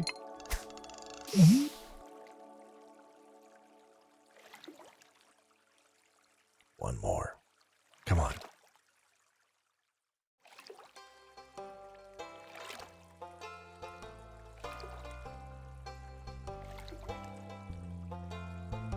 Come on, one more sunfish. That other sound always makes me want to pull up the fishing rod. Whoop. 2 perfects in a row. Cuckoo Cat Lady, long time no see. How are you, my friend? Thank you for dropping in. There's the third sunfish. Did I do it? Catfish. No. Let's see, introductions. No, I blew it. The sunfish thing expired. It's so good to see you, Cuckoo Cat Lady. I always used to choose mushrooms, but now there's other better ways to get them, so it's fruits all the way now. Oh, okay. What are the other better ways? Fruits it is. If both of you were saying fruits, y'all are 2 of the biggest Stardew people I know, so. Mushroom logs exist, my dear, so you can technically have... Oh, okay. Mushroom log. Oh, that's right! I forgot about mushroom logs, dude. That's right. Isn't that a 1.6 thing or a 1.5 thing? I forgot. So much I've forgotten, you guys. That's why I'm excited to start over. Mushroom logs, and then now they come pretty early with foraging skill. You guys, thank you for reminding me. I totally forgot. Now, here's the temptation. 1946. Well, I was gonna say, even if I cleared 2,000, I should really buy more seeds before I buy my backpack, even though I don't want to. Let's do 12. That's enough. I'll be back. Mushroom logs now. Oh, I already read that message. Do not doubt my wisdom in the dew. I don't doubt you, Tobiah. I'm just trying to again, I'm not here to min-max, but I'm also not here to shoot myself in the foot with missing easy wins, I guess. So, Cuckoo Cat Lady, are you still streaming these days? I'm sure you're still playing Stardew, but what are you up to? How's life? It's good to see you again. Oh man, I should have gotten. Hold on. This won't do. This won't Stardew. Let's water these and go back. I gotta buy 5 more seeds. Gotta fill my garden up. Kind of easing back into it. Had kind of a crazy last. Did you? I'm sorry. I'm assuming that means some difficult things. I'm sorry to hear that. If it makes you feel any better, last year also included a couple of the most difficult things I've ever been through in my entire life. So I feel ya. Life comes at you whether you want it to or not. So I'm sorry, but I hope you're doing better. You're easing back into it. I assume you mean you're easing back into streaming? Surgeries, PT, school, blah, blah. Okay, yeah. Okay, gotcha. Should have gotten kale. They level your farming real fast. Okay, I'll get 5 kale. I'll do it. Last year was a year. It was, man. It really was. What's crazy is 24 was the year I lost my mom. And the whole year leading up to losing her was so hard. It was just, I never want to do anything like that ever again. And I thought, well, the only way is up from here. Nope. It was, now last year had a lot of good things in it, but there was some, there was some stuff. That's why I quit making YouTube videos for a while, because it just got so hard. Also moved, oh my gosh, 2 flooded apartments. Oh no. I'm so sorry. Wow. My goodness. Well, I hope you're doing better now. I hope 26 has been a little bit kinder to you. in personal ways. 26 has not been kind to any of us in some larger ways, but in the personal ways, I hope 26 has been kinder to you. It's been a pretty good year for us. Just, you know, me with my wife and my kids and friends and family, and like it's been a good year for that stuff. Even if the rest of life is completely upside down. Can I skip this? I don't think I can. Oh, I just did. Hey. Oh, Haley. I need to talk to you. Okay, that's 24. Have I talked to you yet? Yeah, I have. Let's see, introductions. Yeah, 24. Rat problem. Investigate the community center. Okay. Robin needs a catfish. Do I catch catfish in the river or the pond? Or the ocean, actually. I don't remember. Been spectacular so far on micro level. Yeah, macro is... Yeah. Oh, the macro level is... I don't want to get into it. I don't want to... Oh, shoot. I need to buy seeds. I don't want to get into just all the, you know, trying to... The point of this stream is to be somewhere that we can have fun and chill out a little bit, but yes, screaming is about right. Oh, boy. Picking up what you're laying down? Yeah. Catfish is a rainy fish. Oh. Well, sorry, Robin. It might not be in the cards. Kale seeds. 1, 2, 3, 4, 5. Huzzah. Let's go plant some kale seed. Why do I still have 2 cauliflower? Did I count wrong? What? Oh, I bought 12. What a goober. I meant to buy 10. I'm thinking in 6s. Oh, well.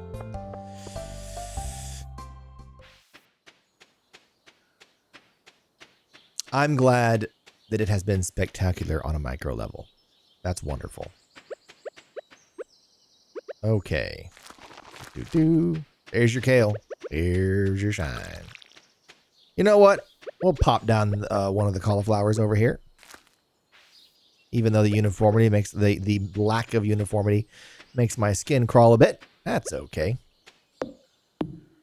That's why I told you to fish in the river. I did lots of... Were you not watching? I did lots of fishing in the river. I'll have you know. I mean, I fished in the ocean too, though, because, you know, it was next to Willie and I was like rapid fire selling fish because I have no inventory. What are your goals for this farm? You assume so much, Cuckoo Cat Lady.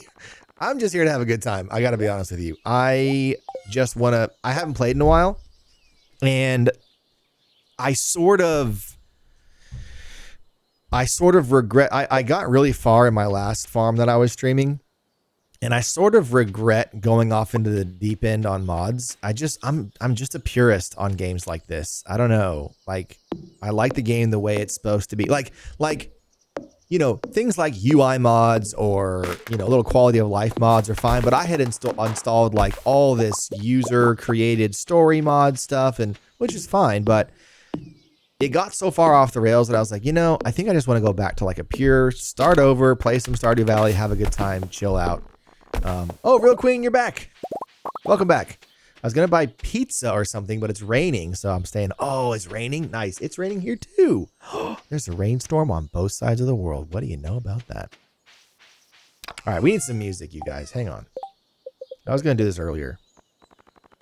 The music in Stardew likes to just shut off. So we're going to...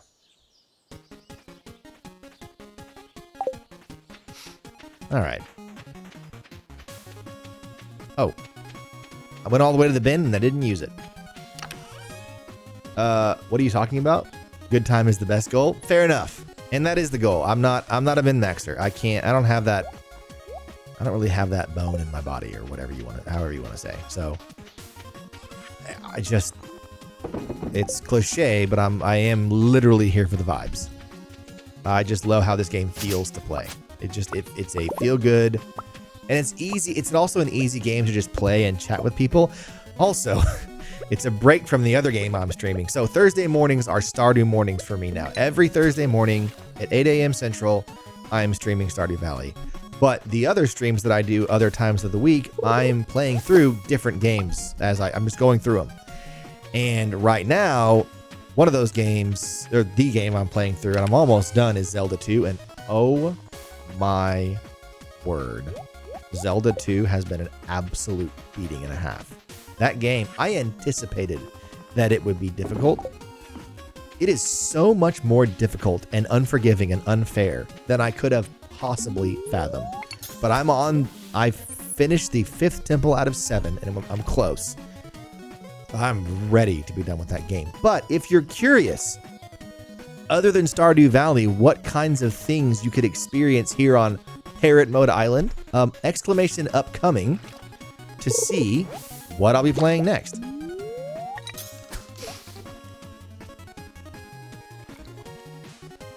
Thank you, Cuckoo Cat Lady. So that's my list of like the games I'm playing next. They're listed in order of what I plan to play.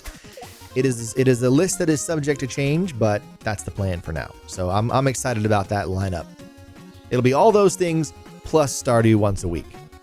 Stardew's just a great kind of a baseline game.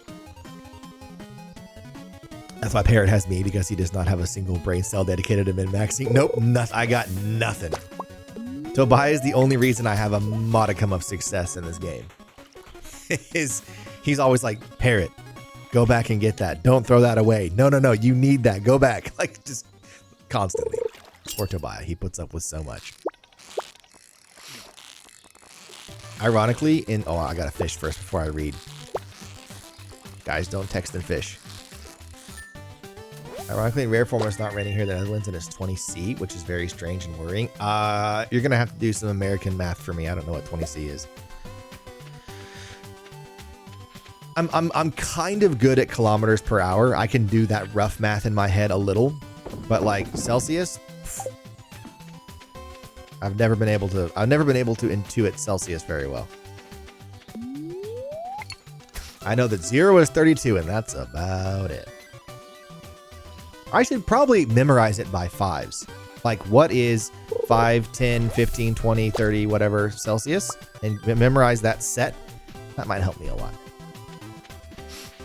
That's probably an easy solution.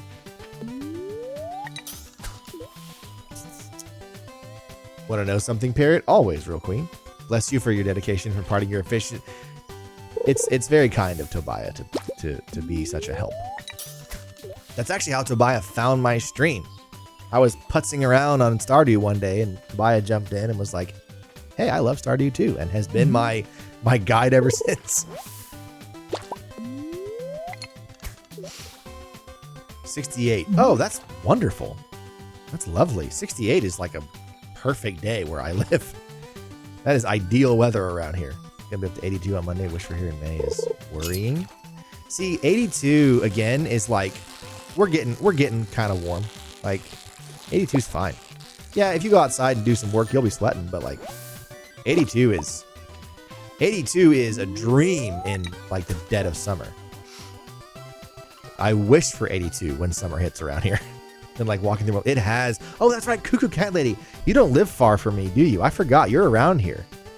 Yeah, it's been. What's crazy though is it has gotten really. The humidity has shot up, but when that rain came in recently, it got cold really fast. Like it was. Oh, I've just fished at the. Oh no, I overexerted myself. No, I didn't mean to do that. I hit the wrong button. Well, what am I doing at my? Guys, I can't believe I just exhausted myself. What a disappointment. Well,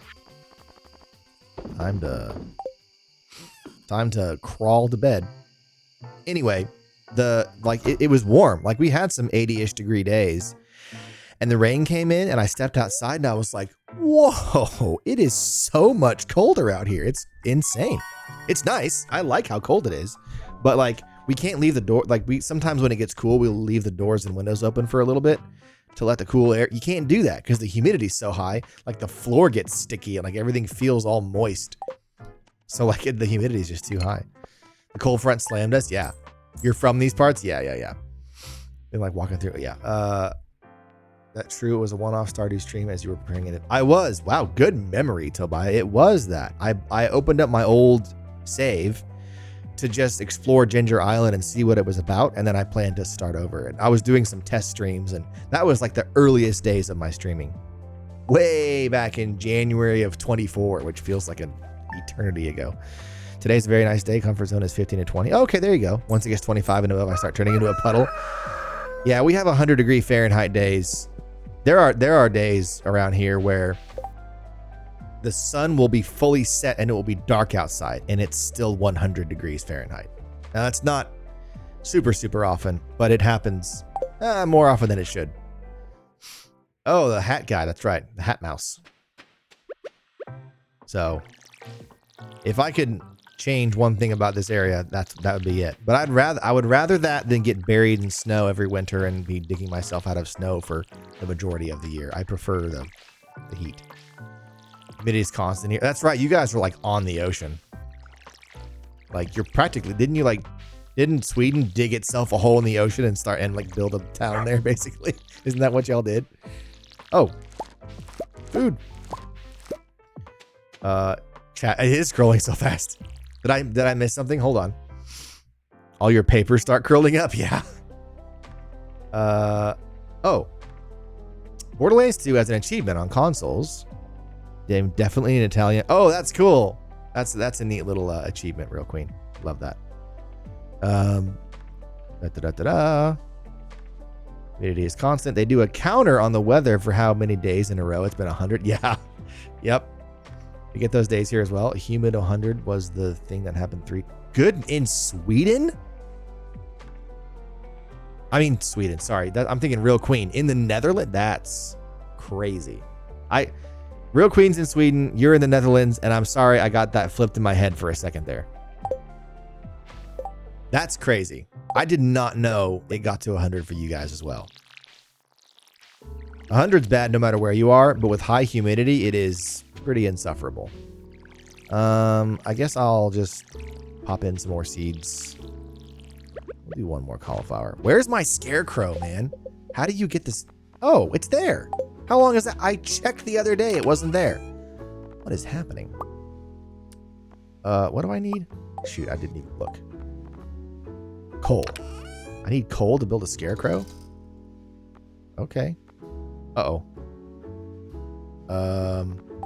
Hold on. Let me go sell first.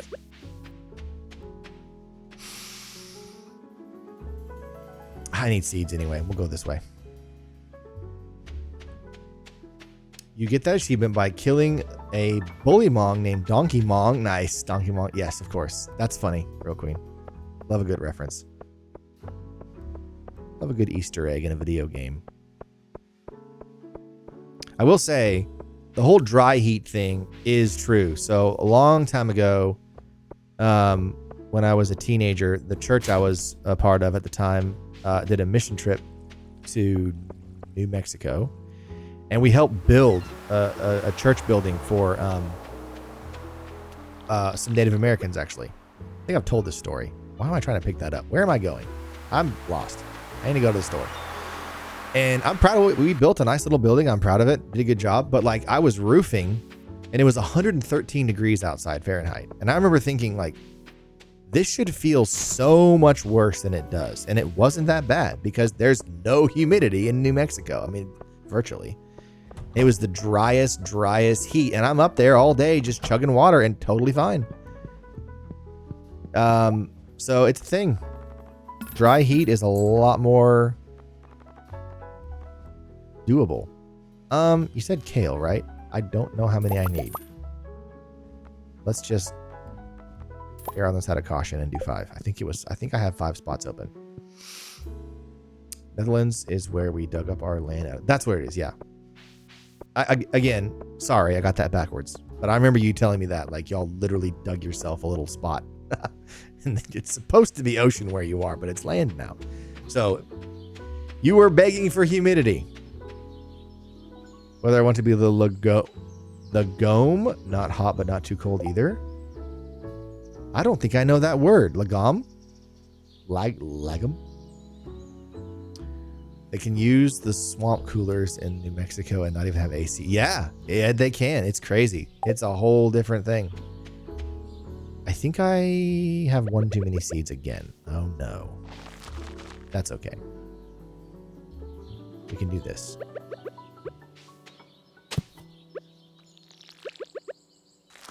There.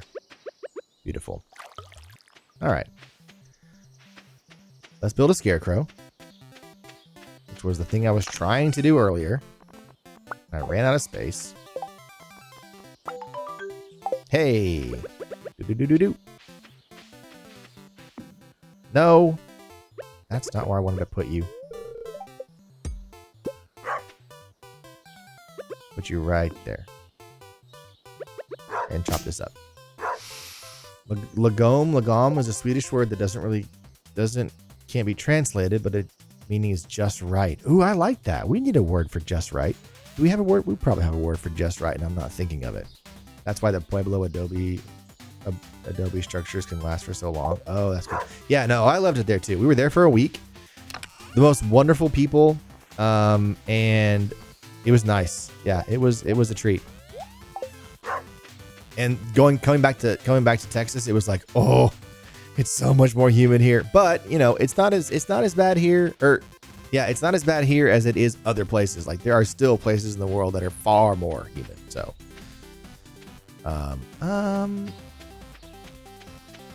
let's fish for a while.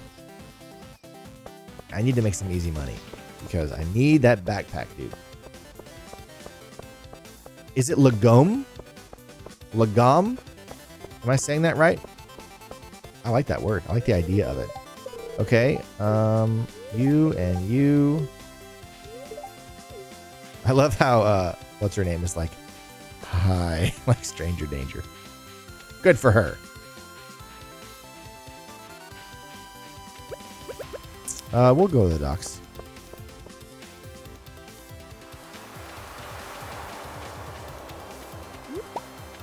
Sure, a seashell, why not? So right now my goal, I need 3,800 gold because I want that backpack and I want that fishing rod, but the backpack comes first. Why am I carrying the bait around with me and taking up space? Why am I doing that? Not smart. I need to put that in storage until I get the pole that can use it. I don't know why that just dawned on me. Well, I do know why. My focus is split. Vincent is like, sure, stranger, I'll take your candy. Cool van. Yeah, pretty much. You have to stretch out the A a bit. Lagom or legum? So is the emphasis on the first part? Lagom or legum? Or lagum? Don't laugh at me. I'm just a humble American. My old house has actually had water damage and North Sea flood, and the ocean tried to take the land back. Oh no. Sometimes we joke that's why the houses are so humid here. The water never left the walls. I mean, sounds about right. I mean, digging out the ocean is a bold move. That's pretty crazy. I can't fathom coming up with an idea like that at all. Like, you know what, guys? Let's just move the ocean. Live there. Sorry, Real Queen. You're good. Don't worry about it. I may look it up. Is there a YouTube video where someone says it and I can like hear it? I don't mean to like quiz you on it. You're good.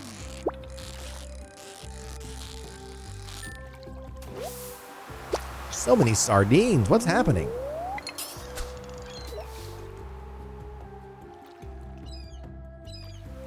Oh man. Oh wait, there's a fishing spot. Wait, hold on. I missed. What am I doing? What? It's that far out? Oh, it is that far out. I was gonna say, isn't this supposed to make him bite instantly? Whoa. Man, this is a tiny little green bar. There we go. Another, oh, it's an anchovy. I thought it was another sardine. I was like, are you kidding me? Oh, I'm out of space. What am I doing? I gotta sell. No, where's Willie? What? Oh, it's Saturday. Ugh. Well, never mind. Oh, I did it. Nice. Only 3 more people. Who am I missing? Does the adventure sword guy count as one of the 28? I think maybe he does. All right, I need to sell some fish, but I can't sell to the store. Man needs 1 day a week for his own fishing pursuits. I guess that's fair enough. There he is. Can't work all the time. Why am I checking the trash when my pockets are full? I need to go drop this bait off. Guys, my strats are rough. Rough around the edges. Oh, there's that new raccoon dude that comes over here. I forgot about it. I forgot about that little raccoon family. It's pretty cool. That was a fun addition. Okay. It is time to take a break. We gotta get some ads out of the way. So let's sell these fishies. And let's stow the bait, which I should have been doing days ago. We're going to take a break. Please enjoy some music. Enjoy playing around with the little animations. We must feed the raccoons. Yes, they are very cute. Real quick. I mean, Cuckoo Cat Lady. Now I'm just giving you guys the wrong names. My goodness. Taking a break. I'm going to get some more water, stretch my legs, enjoy the music, play with the animations. We're going to get some ads out of the way. I'll be right back.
I thought I hit unmute, didn't work. I corrected myself only to be wrong the second time as well. What did I say? Oh no, what did I say?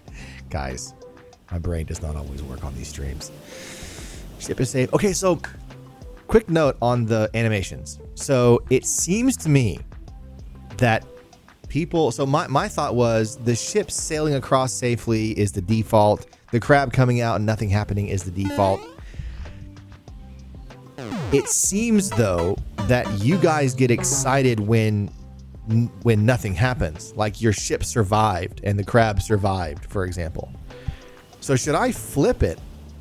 I wonder if I should do this. What if I flip the odds and say that getting across safely and not getting taken down by the Kraken is the hard one to get, is the rare one, and there's a counter.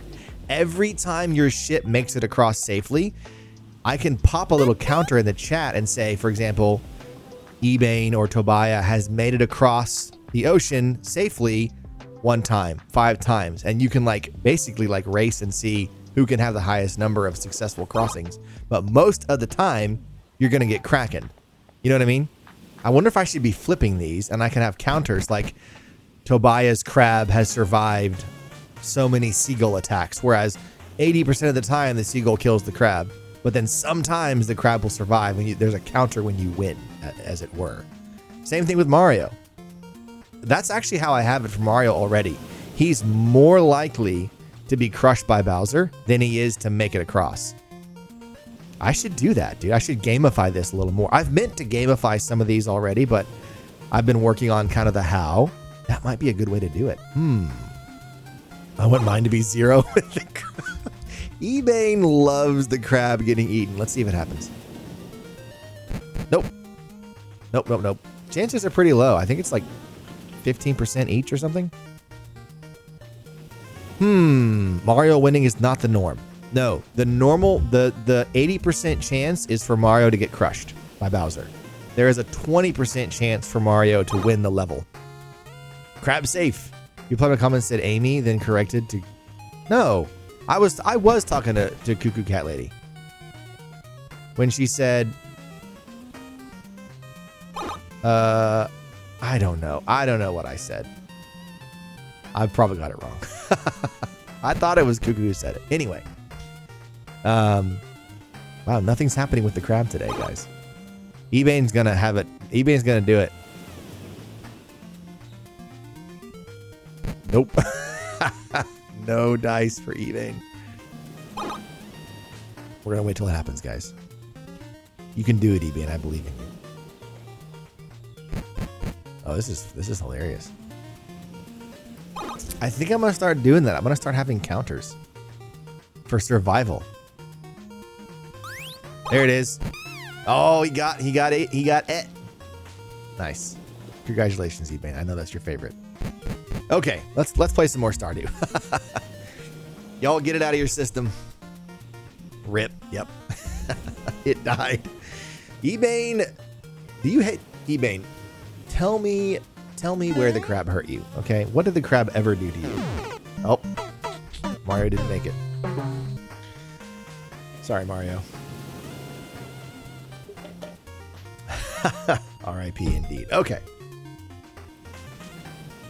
Let's get back to it.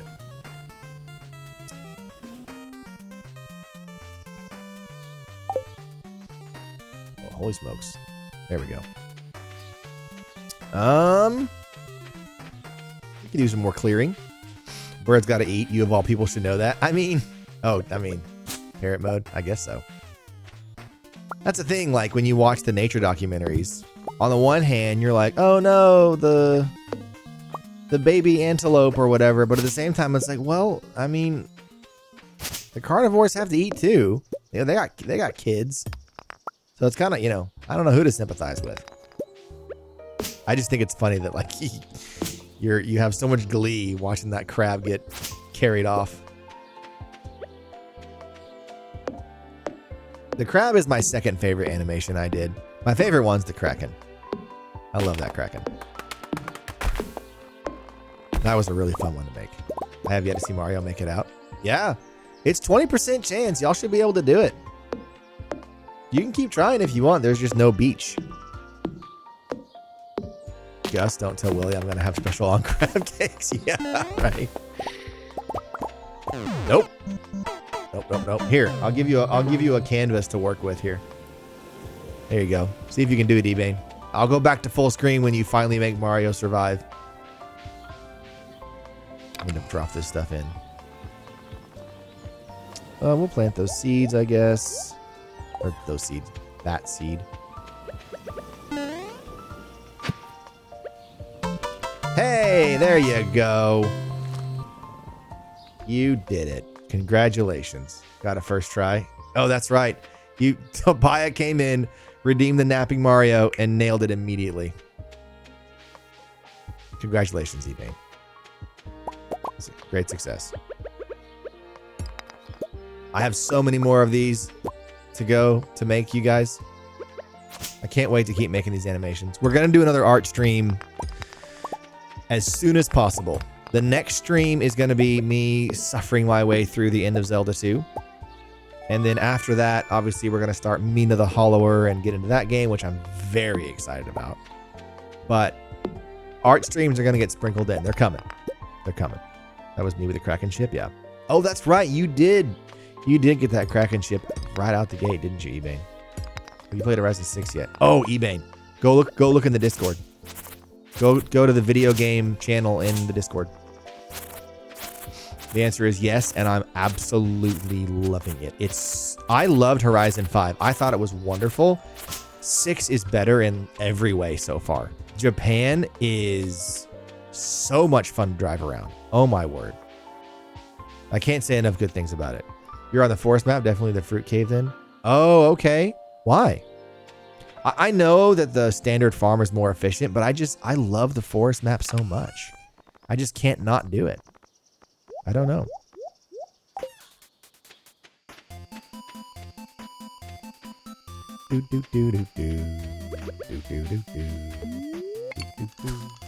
Left side of the house spawns a lot of mushrooms. Oh, I knew it spawned hardwood, but I forgot about the mushrooms. But it doesn't spawn some of the more rare ones, does it? It spawns like the brown mushrooms and maybe a red spotted one. I forget what they're called. But I don't think does it spawn all the different ones that the cave can spawn? Oh, wait. Treasure. Oh, no. No! I blew it. I should have gotten up higher before I went up for the treasure. All right, we can take a nap. Gotta go see Clint tomorrow. What's up, puppers? Let's go to bed. Think you can get all of them? Okay. Well, then fruit for sure. I forgot about the mushrooms, Cuckoo. Thank you for pointing that out. It's so easier to forge them. Yeah, you probably said that, Tobiah. I think I might have skipped over it. Those are some pretty pictures. I've only made it past it. Oh, you're playing it too. Oh, dude, we should get on sometime. I didn't know you were playing it as well. There's modding capabilities on this game. Why can't I send a million dragons your way? Oh, I'll tell you, there's a reason you can't do that, Ebane.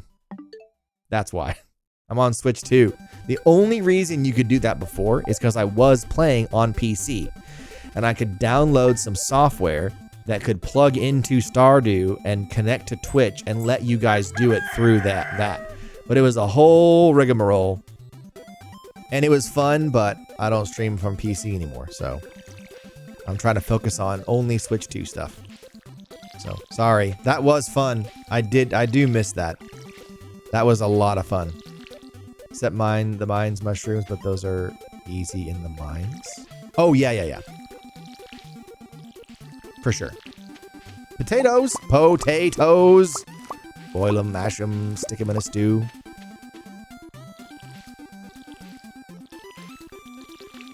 Maybe not a chanterelle, but I'm not sure. Is the chanterelle that weird one that has like the trypophobia little holes in it?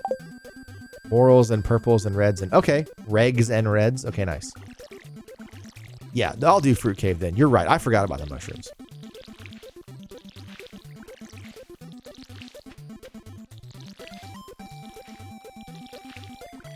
That's kind of why, Ebane, I am doing the animations, because I've always wanted to do something with my stream that's interactive, that people can make happen. And I don't know if you got any of you guys that are old enough to have used Windows 3.1 back in the day, if you ever had that screensaver that was called Johnny Castaway. It was a screensaver on Windows 3.1, and it was just a guy sitting on a deserted island. And you could just sit there and watch him. And he would just do random stuff. He would go fishing. He would say hi to a mermaid. He would build a fire. He'd build a raft, and it would break. He would get a coconut, and he'd break the coconut, eat the coconut. Like, you could just sit there. He had a million different things he would do. And that was the main inspiration for all these. I want you guys to be able to just like go to the beach, as it were, and just make things happen. Make crabs come out and ships sail by and seagulls come down and Mario go across. And I'm going to add so much more stuff. And I want it to be like a little playground. And the interactivity with Stardew Valley was sort of like an early version of that. Like, I want the chat to be able to do stuff while they're just sitting here watching me. And so that was this is kind of the evolution of that idea. And I didn't have the software to do these animations until recently. Now I can do it. And so I'm building it out. And I love the fact that the software I'm using lets me like roll the dice and lets you guys redeem one thing that can have multiple outcomes. So chanterelles were kind of gold and have a big cap. Oh, those. Yeah. Okay, I know what you're talking about. Both are on the forest farm. That's a Moro. Okay. Gotcha. 3.11 for work groups. I don't think I did any of that. I used 3.1 as like a little snot-nosed kid just for video games like Treehouse and Wing Commander and Tunneler and Sopwith and like the old school. Well, that's more DOS, I guess. That was MS-DOS.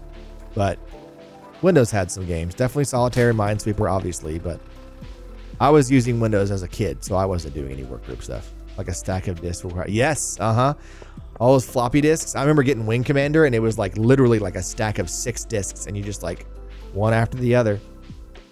And you had to make sure Sound Blaster had the right drivers installed so your game had any audio at all. It was a different time, man.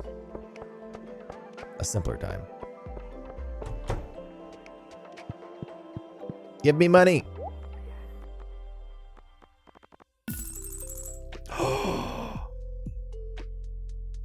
I'm doing it. I don't care. Insert the next disc. Yep. Man. Those were the days. All right, let's go see Clint.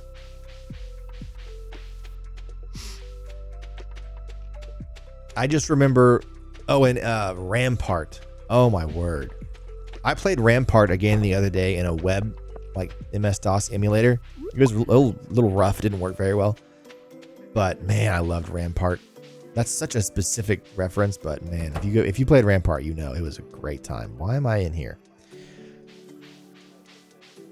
But I remember launching games with C prompt. Like I would play Wing Commander, and you would do like C, open Wing Commander, whatever. But then you could tag things onto the end, and they would be cheat codes. And I don't know what they were, but you would type like run Wing Commander, and then you would add a bunch of like little words and characters on the end of that, and you could get like, I don't know, infinite missiles or infinite life, or you could do different things, and it was really cool. Command line cheat codes were the original. Didn't feel simpler sometimes, but now I'm like, Eddie Money, I want to go back because I'm feeling so much. Yeah. It wasn't simple at the time, but actually my wife and I were having a conversation last night about AIM and AOL and how the idea that somebody could type a message where they sat in their house and then it would instantly show up on my screen and then I could type one back. I remember being like a little 6-7-year-old kid and being like, that is unbelievable. How is that possible? It felt like magic. And like getting an email or getting an IM was such an exciting thing back then. And it was just so simple and straightforward. It was incredible. ICQ. I never did ICQ. But I remember that being a thing. Monkey Island. I missed the boat on Monkey Island too. Ebain. I don't know if Ebain's still kicking around here. Ebain's a huge Monkey Island fan. I missed it. But I've heard a lot about it. But man, those were, and I remember my dad like breaking open our old computer and swapping out hard drives or whatever it was, upgrading RAM and all that. That big old beige box. All right, first donation. We're going to put it right here in the front corner for full visibility. All right, what's my reward? What? I don't get a reward for the first one? Nonsense. Oh, okay, 250 gold. I'll take it. Concept is so cool. Writing an isekai inspired fantasy has started to make me realize how cool these things are to behold. Yeah. Yeah. How you're casually like, oh yeah, Queen is from Sweden and Tobiah is from the Netherlands. That was just, yeah, here we are hanging out in a chat around the whole world. It really was unthinkable. Yeah. And amazing you could connect with others around the world without being pinned. Yep. It's so, the world shrank so much and it's so commonplace now. You know, to get on a FaceTime call and have face-to-face interaction with someone on the other side of the globe. I mean, even when FaceTime came out on the iPhone, that was like, wait, we can do this on a phone now? What? Even that felt crazy. I was actually telling my wife as well that I remember as a kid growing into a teenager, because the iPhone hit when I was 20. Wait. Yeah, 2007. I was 20. I was 19 technically when the iPhone came out, and I got one. I got one not long after it came out. And the difference between that era and the era of like MS-DOS and really not MS-DOS so much as like AOL and AIM and email and all that kind of stuff, kind of the early, Homestar Runner in the early days of the internet. Those felt like huge gaps. And really, they're about a decade apart. From the early internet days of like the 90s to the 2000s to iPhone was a decade or less. And it's like, man, that was such a leap. And it felt like two wildly different times in reality. And I know when you're a kid, time moves slower and all that, but it's just crazy how much changed. I had the ability to coach my brother through the first few months of being a father from the other side. Oh, wow. Yeah, that is crazy. It's amazing how you can share things that are that intimate with someone across the world in so many ways too. Phone calls, FaceTime, email, text. You can do whatever you want. The possibilities are many. Okay, need to plant some carrots.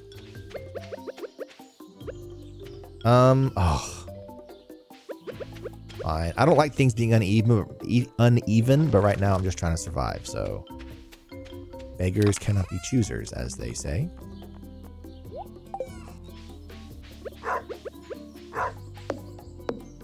Hey, Manny242, welcome back. How are you, Manny? Good to see you again. How is life? Thanks for being here. I know you're typically on the YouTube side, and I have been meaning to make a short little video for the YouTube side to say, hey, I'm not streaming to YouTube right now, but I am posting the VODs. So all my VODs will be available to watch. And I apologize. I have not gotten around to doing that yet. And I'm sure that a couple folks on YouTube have been like, what gives, man? So thank you for jumping over here, Minnie. I know you're usually a YouTuber.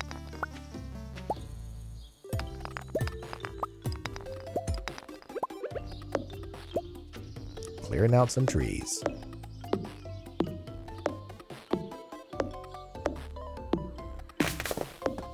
Oh, you know what? Wait a minute. You guys are all talking about mushrooms, and I haven't even thought to check. They already are spawning. Oh my gosh, dude. And I haven't been checking for 7 days straight. That would have been an easy way to make some money if I had thought about it. Oh, I have a big backpack now too. I don't need to be doing this, but I'm going to anyway.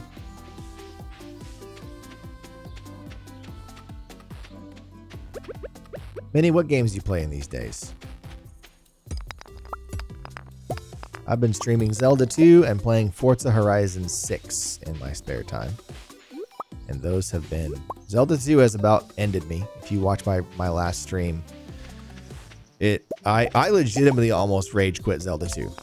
I was like, guys, I can't do this anymore. This is completely unfair and insane and broken and awful, and I hate it. But then I kind of kept going, and I turned it around. So I think I'm so close to the end. I think I'm gonna power through, but it has been so brutal. I knew you'd figure it out eventually. Thanks, Tobiah. You're so patient with me. All the green areas on the farm can spawn forage. All of them? Really? I don't think I've ever noticed them anywhere else but this little side area. Passed my final exams yesterday. Congratulations, Minnie. That's fantastic. Now I see on Discord that you're online, so I thought I'd come by. Usually when you're streaming, it's around 1 a.m. in Europe. Man, the European stream, I have so many people who watch me from Europe, which I love that, but I don't know how that happened. That's so crazy. I have been streaming in the evening American time lately, so this is my first morning stream in a while. I'm so glad you could be here, Minnie. Congratulations.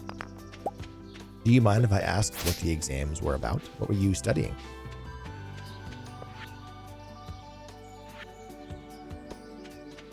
May as well read that grandpa note real quick. So, like, mushrooms could pop up here? Here it appeals to the Europeans? I guess I do. I feel like I'm super American, like just the way I am. But I don't know. What is it? What is it about me? Europeans, tell me. What is it about me that makes it watchable? That makes me watchable, I mean. I had no intention of particularly appealing to anybody. I just wanted to stream for whoever wanted to swing by, but I have garnered a handful of Europeans, and it just fascinates me. I have garnered that sounded weird. I haven't garnered the Europeans. I've garnered a European audience is what I meant to say. Phrasing. I have been collecting Europeans.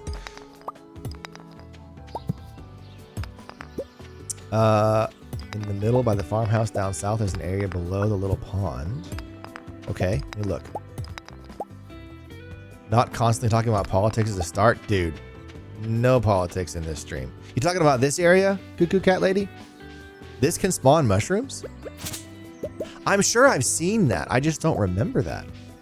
Then again, I don't remember much of anything, so...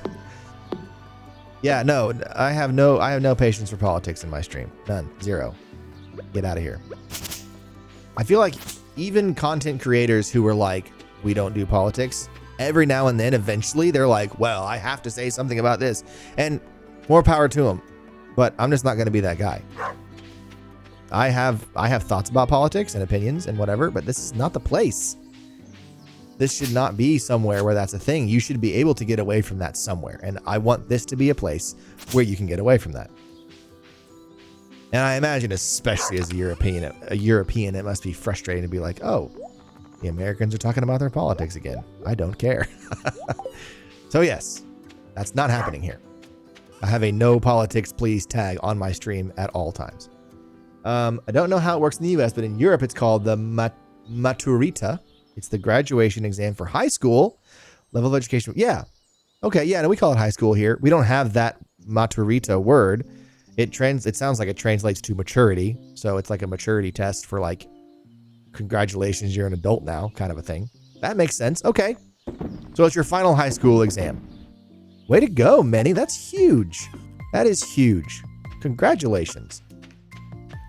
I'm proud of you, even though I don't know you very well, but good job. That's great. Stuff will pop up there, whatever seasonal forage. Okay, cool. Well, that's nice. So anywhere in here too, I guess. I will be keeping an eye out.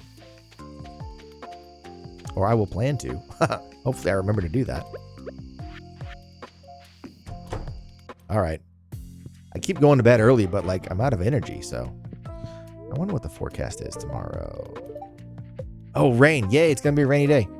Is tonight the night where the cave busts open?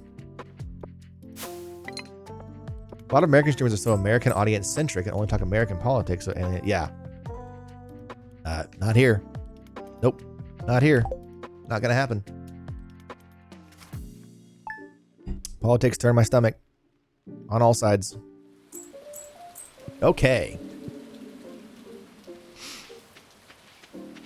free watering of my plants. I can just go do something, but the mine's not open, so I'm gonna. Oh, the river.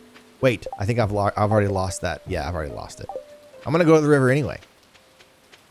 That's what we're gonna do. We're gonna fish in the river, you guys. Oh, I always pause the music during rainy days in Stardew Valley because we just gotta let the rain be, man. That's where it's at. You have to make 25K for the cave? Are you serious? Total, or I have to have 25K on hand?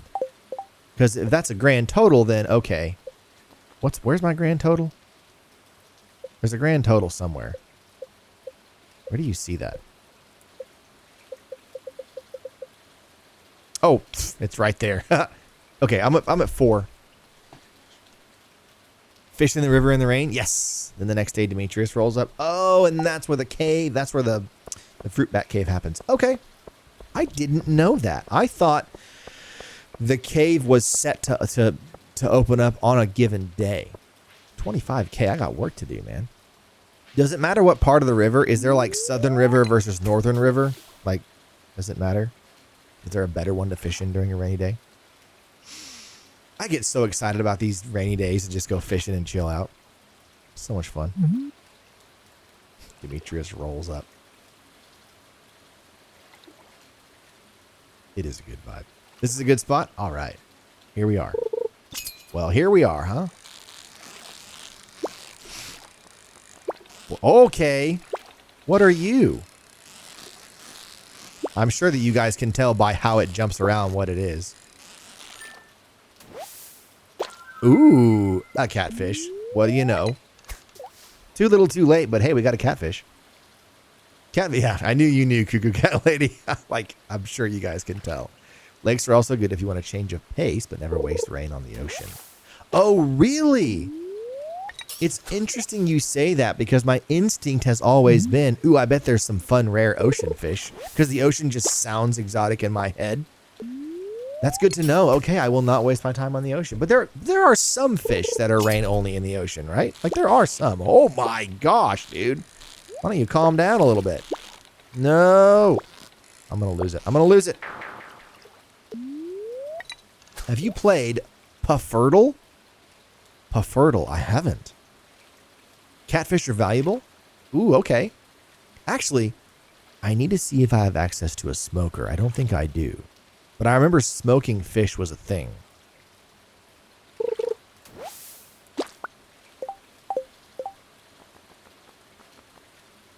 That's a kiln. No, I don't have a smoker yet. I didn't think I did. Catfish are valuable? Good. I need that money. If I can quit catching trash. It works like this. You choose from 4 subjects. My native language, which is mandatory. Check. Okay. And then I choose English, geography, and math. This is an oral part. You blindly draw 1 question out of 30. Talk about it for 15 minutes. Wow. And for the language, you also have to write an essay. Wait. You have to draw a topic up in front of people live and just spend 15 minutes on it with no prep. Just right there, like ad lib. That's amazing. What a great, that's a good skill. For the languages, but you also have to write an essay. Okay, yeah. No, we have to do the essay thing for sure. Cool. Well, congratulations, man. That's fantastic. Can I post a link? Yeah, I trust you to post a link, Cuckoo Cat Lady. It might block you, though. Tobiah, you may have to allow the link after she posts it. I hope it doesn't, like, time you out or something. Are you in the Discord? Yeah, I deleted it. I think I have links blocked. Are you still in the Discord, Cuckoo Cat Lady? I know you were for a while.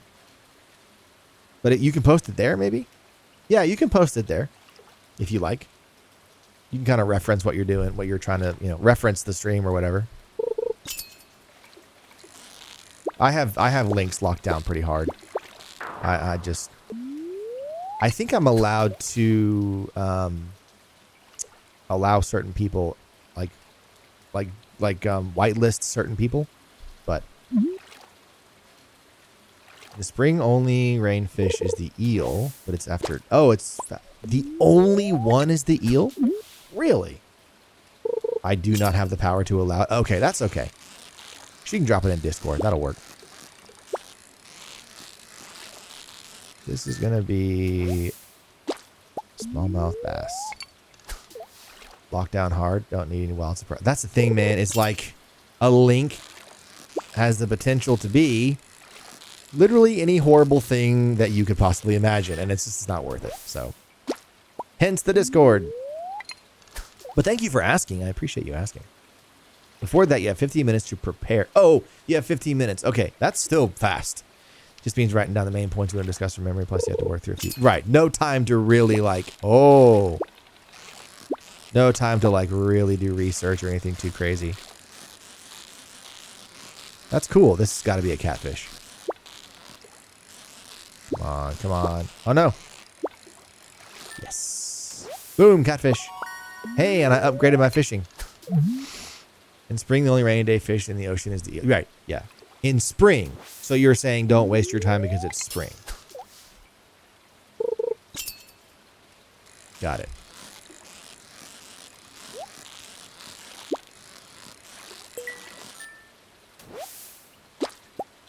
Shad. The Chad of the fish. The shad.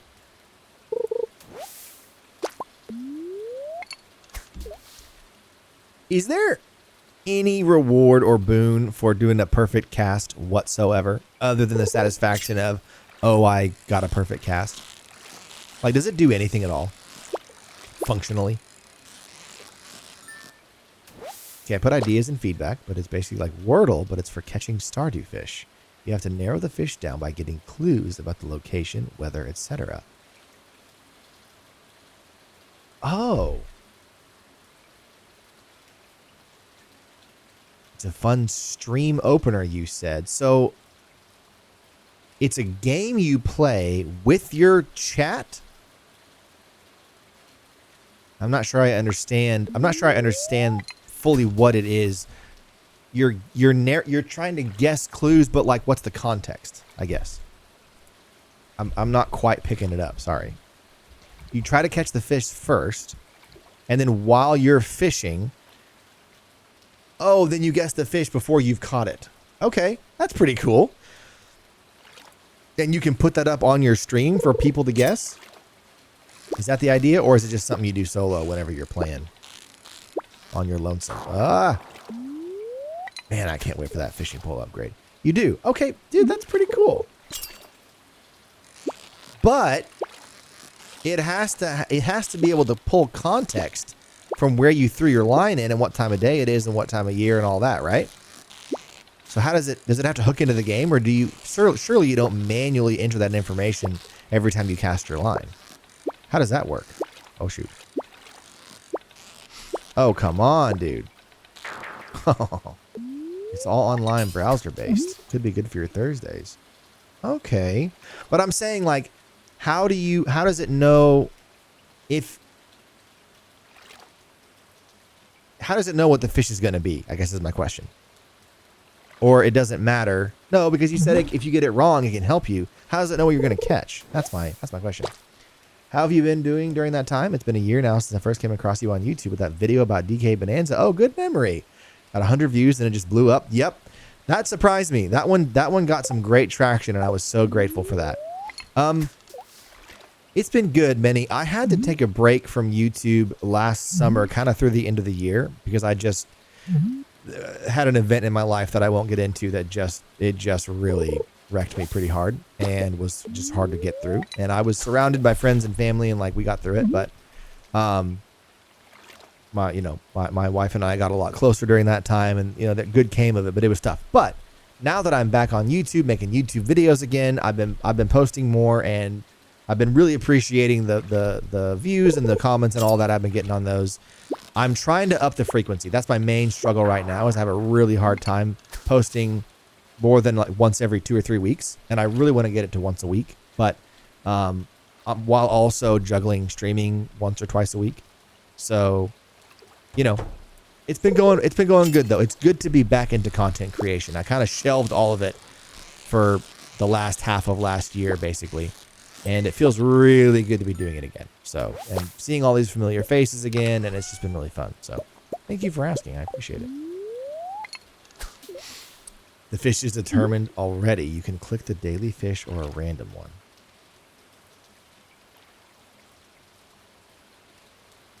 I'm so sorry, Cuckoo Cat Lady, for being so slow on this. Let me reread what you said earlier.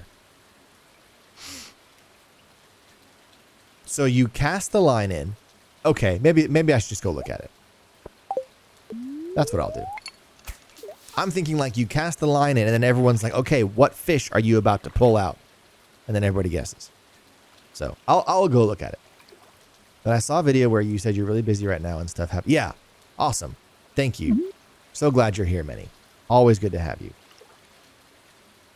I am also so lost. Yeah, I'm just wondering how it knows what you're going to catch. That's my only thing. Like, because it's going to tell you if you're right or wrong, but it has to know what the fish is. So maybe there's a key part I'm misunderstanding. But either way, thank you for letting me know, Cuckoo Cat Lady. It sounds like fun.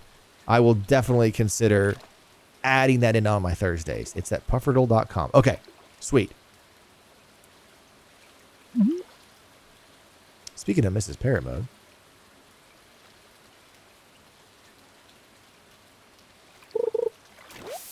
Okay, she was texting me. I'll make sure everything's okay. And everything is okay. What do you think of the new games that have come out lately? Have you played any of them? Okay, so good question, Minnie. Actually, if you do exclamation upcoming, that's a schedule, a loose schedule of like what I'm playing next. So Stardew Valley every Thursday morning, consistently, as consistently as I can make it. And then in between that, all the other streams, I'm going to be working through a list of games. So I'm finishing Zelda 2 right now. I'm almost done. Next up is Mina the Hollower, which I'm very excited to play. It looks so good. And it has accessibility options out the wazoo, which means that a casual gamer like myself can survive it. So I'm very excited about that.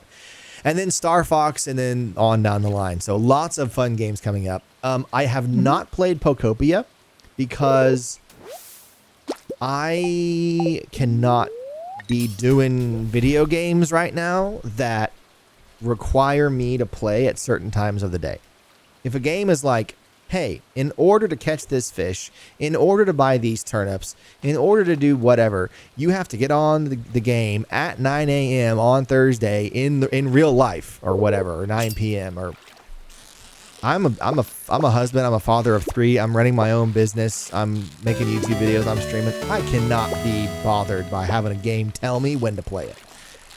I love Animal Crossing a lot. I love that game, but I had to quit because it's like, I just can't do this, man. I need to tell my games when I'm going to play them. So, Pokopia is that way, so I'm not playing Pokopia. Tobiah Thornwood just gifted Cuckoo Cat Lady a tier 1 sub. Tobiah, that was so kind of you. Thank you. We love Cuckoo Cat Lady around here. Cuckoo Cat Lady, welcome to Parrot Mode Island. A gifted sub to Minnie as well. This, Tobiah, you're so kind. Wow. Thank you very much. There you go, Minnie and Cuckoo Cat Lady. Enjoy your tier 1 subs. Enjoy ad-free viewing. Enjoy your new emotes. You got some new emotes now. Very kind of you, Tobiah. Thank you, thank you, thank you. But yes. So no on Pokopia. Super excited about Star Fox. I don't care what anyone says about what it should or shouldn't be, or that it's a remake or the look. I love it all. I think it looks fantastic. I loved Star Fox 64. That was a big part of my childhood. I'm all in, man. I cannot wait. Burb emotes, yep. Including the newest one, the Bird Brain emote, which was a long time coming. Bird Brain is the nickname that I very quickly earned after just being one a lot. So enjoy that. Thank you so much. I have no idea what it does. Okay. Oh, okay. So it lets you watch without ads. That's the main thing, is you can watch my channel, and when I run ads, which I have to run ads, Twitch makes me. I wouldn't do it. I don't run ads on YouTube because YouTube doesn't make me, so I don't. But Twitch forces me to do it. So I run ads. So you won't see ads when I run them. And also, you can kind of respond and react to things I'm doing with emotes. So you can go into your little emote, little viewer. I don't know what you call it, little pop-up thing. And there's all kinds of little fun things you can put in the chat. It's a little more interactive. So that's kind of it for now. So, yes. There you go. Mainly it's ad-free viewing, which is nice. Still can't believe my dumb joke stuck like that. I bestowed a title into my own confusion has become a thing. I mean, it was apt and it fit the parrot mode vibe because I have branded myself around a bird. So it made sense. There it is, Cuckoo Cat Lady. Yeah, no problem. No problem, Minnie. All right, let's make some money. What do you say? Put this in storage. I'll store some Joja Cola. Put that in storage. I'm going to break those geodes tomorrow. And we're going to toss the broken glasses and sell the fish. Trash sells for 0, right? Like, you can put it in here, but it doesn't make any money, right? I'd say that was a profitable little fishing spree there.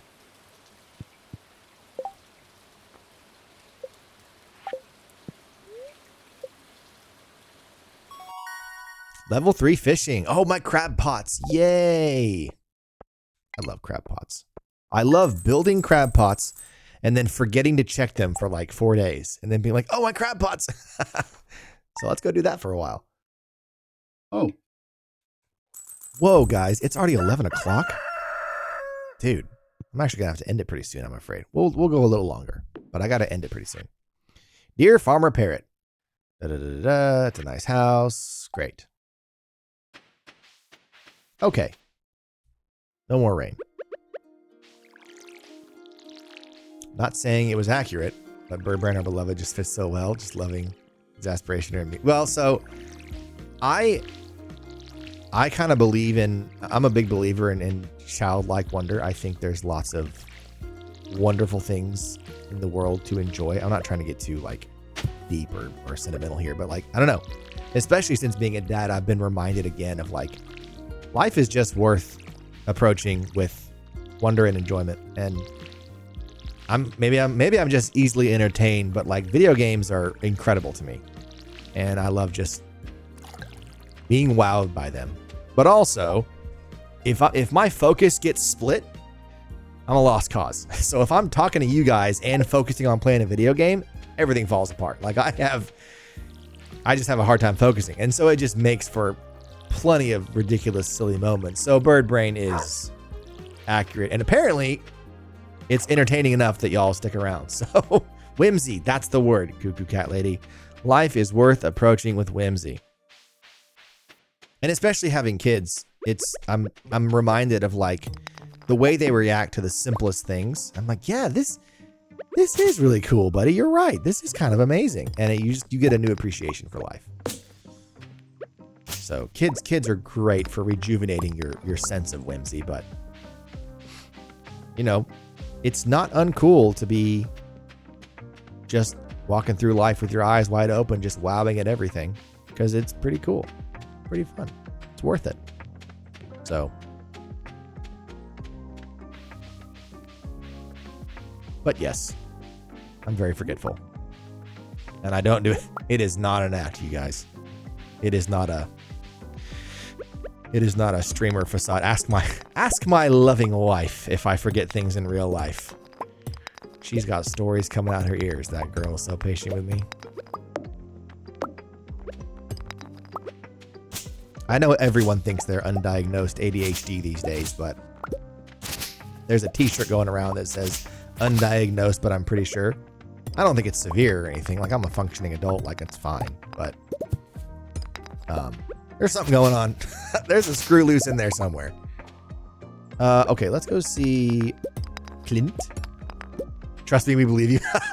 Yeah. Nope, it's not an act. It's the real deal.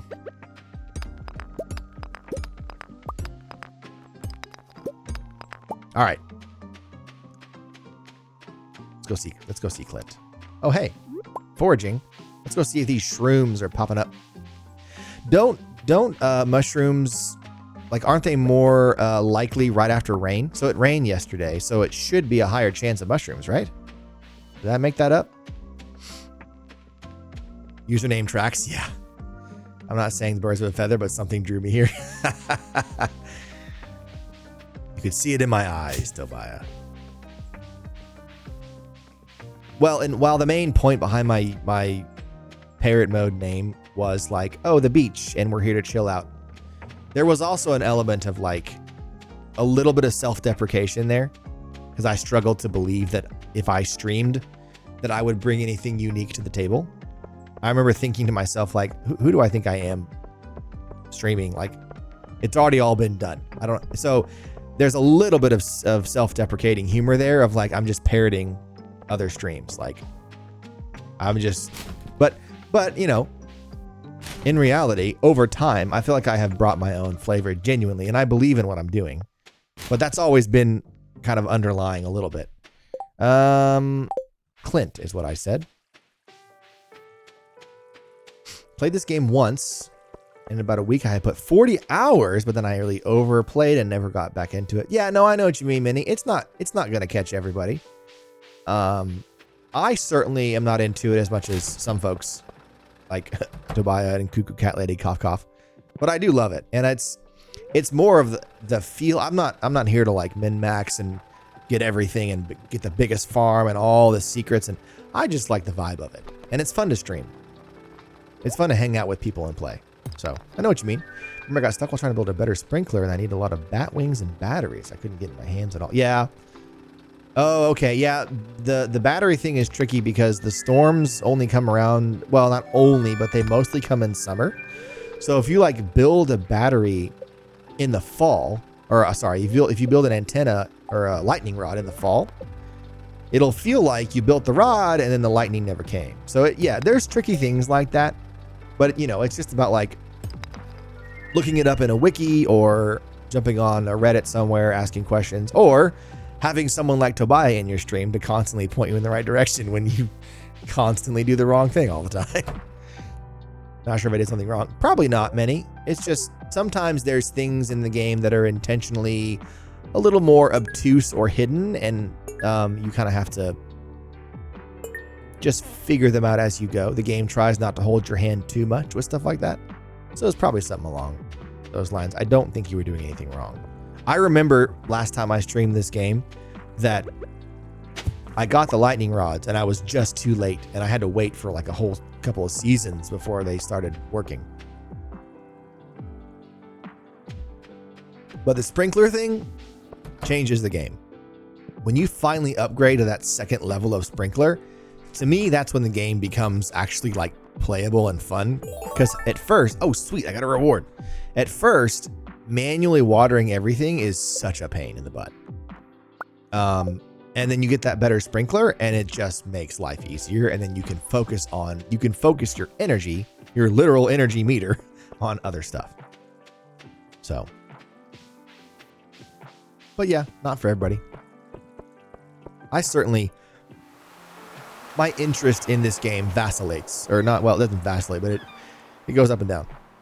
I'll be super into it for a while, and then I'm like, and then I don't care for a while, and then I'm back into it again. But it's much more fun to stream for me personally than it is to play alone. Although I like playing it alone, and I have sworn that one of these days I'm going to do a farm with Mrs. Parrot Mode, and she says she's interested. Life is wild when you have 3 kids under 10.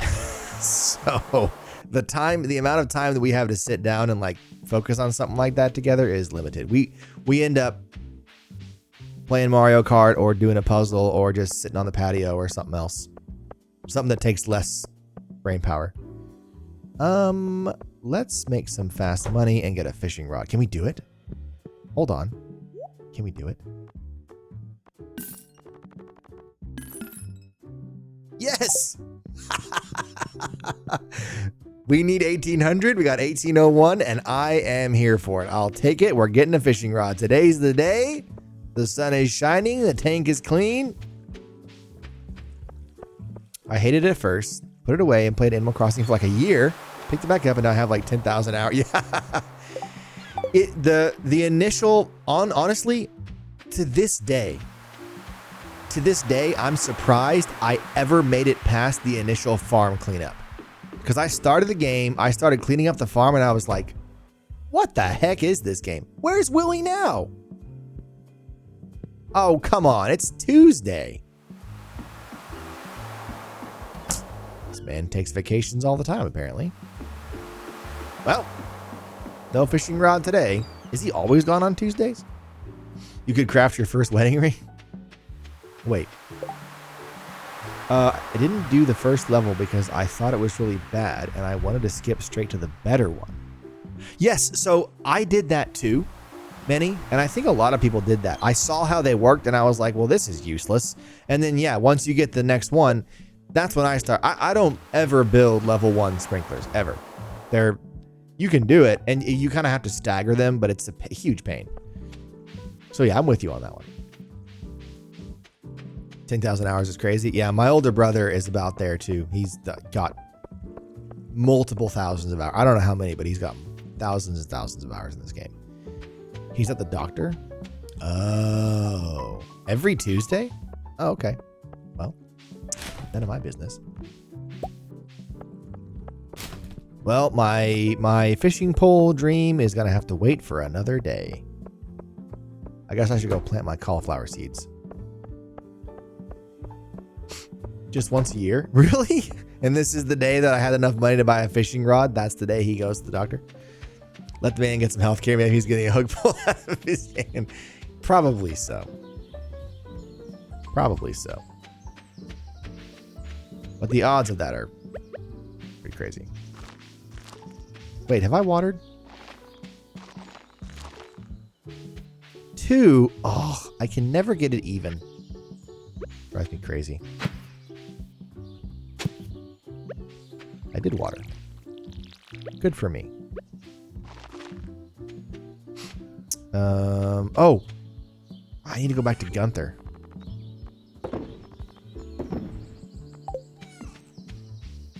We'll go now. When I was younger, I was your typical Minecraft and Fortnite kid. Yep.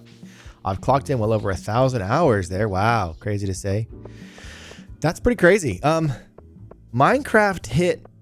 I remember so I used to work at the Apple store when I was in my early 20s. And that was around the time that Minecraft was in beta. And I remember a bunch of guys I worked with were playing it. And they're like, dude, there's this new game called Minecraft. It's so cool. It's in beta right now. But like, it's like Legos. You can build anything. And I was like, oh, that's cool. And I tried it. Downloaded it. You could download it for free back then. Downloaded it. Played it for a couple hours. And I was like, I don't get it. What am I supposed to do? Oh, I missed it by that much. Oh, well. And to this day, I've busted out Minecraft a handful of times. And every time I'm like, I need more direction than that. Like Stardew Valley is pretty open, but there's goals. And yes, I know Minecraft has goals, but for some reason, they're just too obtuse for me to get into. But it's an amazing game. My kids love it. I say that they play it some. They're not obsessed with it or anything. They play it some. They're much more like me. Like obviously they share my gaming tastes. They play like, Nintendo games, and my oldest loves Forza and that kind of thing. But and then Fortnite came along when I was, a full-blown adult. Like I played it. It's fine. I get it. It's fun. It's not Fortnite's fault. I'm just not a online multiplayer guy. Like even back in the heyday of Halo, like I would play Halo in a LAN party all day, but like online Halo, like I never quite got into online competitive stuff. I don't know, man. I tend to be a kind of either I'm going to play alone or I'm going to play with somebody on a couch. But I don't know. Never was the online thing. Never was into that. My cat just brought in a bird. What? Dude, our dogs used to kill skunks and possums and leave them on our front porch as gifts back in the day. Those were wild times. Tobias' cat to burn. You died. Yeah. Oh no. So what you're saying is I am not safe around your cat. Got it. I will keep my distance. What kind of bird was it? Our dogs would come back with copperhead bites on their snouts. And we learned pretty quickly that we could just kind of leave them. They got bit so many times, they built up an immunity. They'd get bit in their nose, their whole face would blow up. And I think we gave them like some like medicine to help with the pain. but we just kind of left them and they were fine. Little songbird. Oh, and a tracking ring. Interesting. Whoa. Someone's doing some science. All right, we are out of energy. How many swings do you have after you get the exhausted warning? I always forget. I always risk it and try to like finish off a tree. And usually I do fine, but I'm always like, I don't know how many swings I have left. They are so active right now. We keep seeing them on hikes and at the park. The birds? Oh, cool. We need to go on some more hikes. We actually got a zoo membership this year, Cuckoo Cat Lady, Fort Worth Zoo membership. We've been a couple times and love that place. Love the birds singing, and I don't know. I feel like they've made some great improvements too. Like the gorilla area is like all redone and it's cool. Oh wait, gotta sell.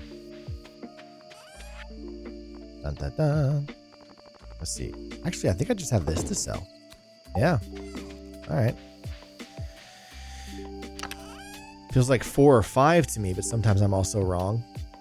They have done so much. Yeah, they have. I hadn't been. So I lived in Dallas for 10 years, and then I've been back here for 3, but we hadn't gone to the zoo in that time. And we finally started going back, and it's like, oh, wow, you guys have done some stuff. This is nice. So we love it. Do you play games? I got to go lay. I'm about to be done anyway, Tobias, so you're good. Gotta go lay Birdie to rest, lest the cats get to it again. Hey, thanks for being here, Tobiah. Definitely give the bird a nice funeral. I miss this too. It's so good to be doing this again. It's so good to be talking to you again. Have a great rest of your day. Do you play games like Indiana Jones and the Great Circle? I will be buying that. I don't know when. I will be buying that. And I will be buying new Lego Batman, although the new Lego Batman is not coming to Switch until later this year. But yes, I'm playing both of those games. I will not stream Indiana Jones because I only do family friendly on this stream. I might stream Lego Batman though. I could see that happening. Look pretty good. Yeah, I'm getting them both. I'm excited about both. Yes, one last shout out to Tobiah for his kindness on the subs. That was wonderful of you, Tobiah. Okay, guys, I really appreciate. Hold on, let's let this thing. Here we go. I so appreciate you guys hanging out with me, spending your time here. I love chilling and chatting and just having fun with y'all. You guys are the best little community I could ask for. So thank you for choosing to share your time with me. Have a great rest of your day. I will be in Discord announcing when I go live again with the rest of Zelda 2. Can't promise a date for that yet, but I'll have one soon. And the next YouTube video, I promise, is still in the works. So hopefully before too long. Love you guys. Thank you for hanging out with me. Until next time, bye-bye.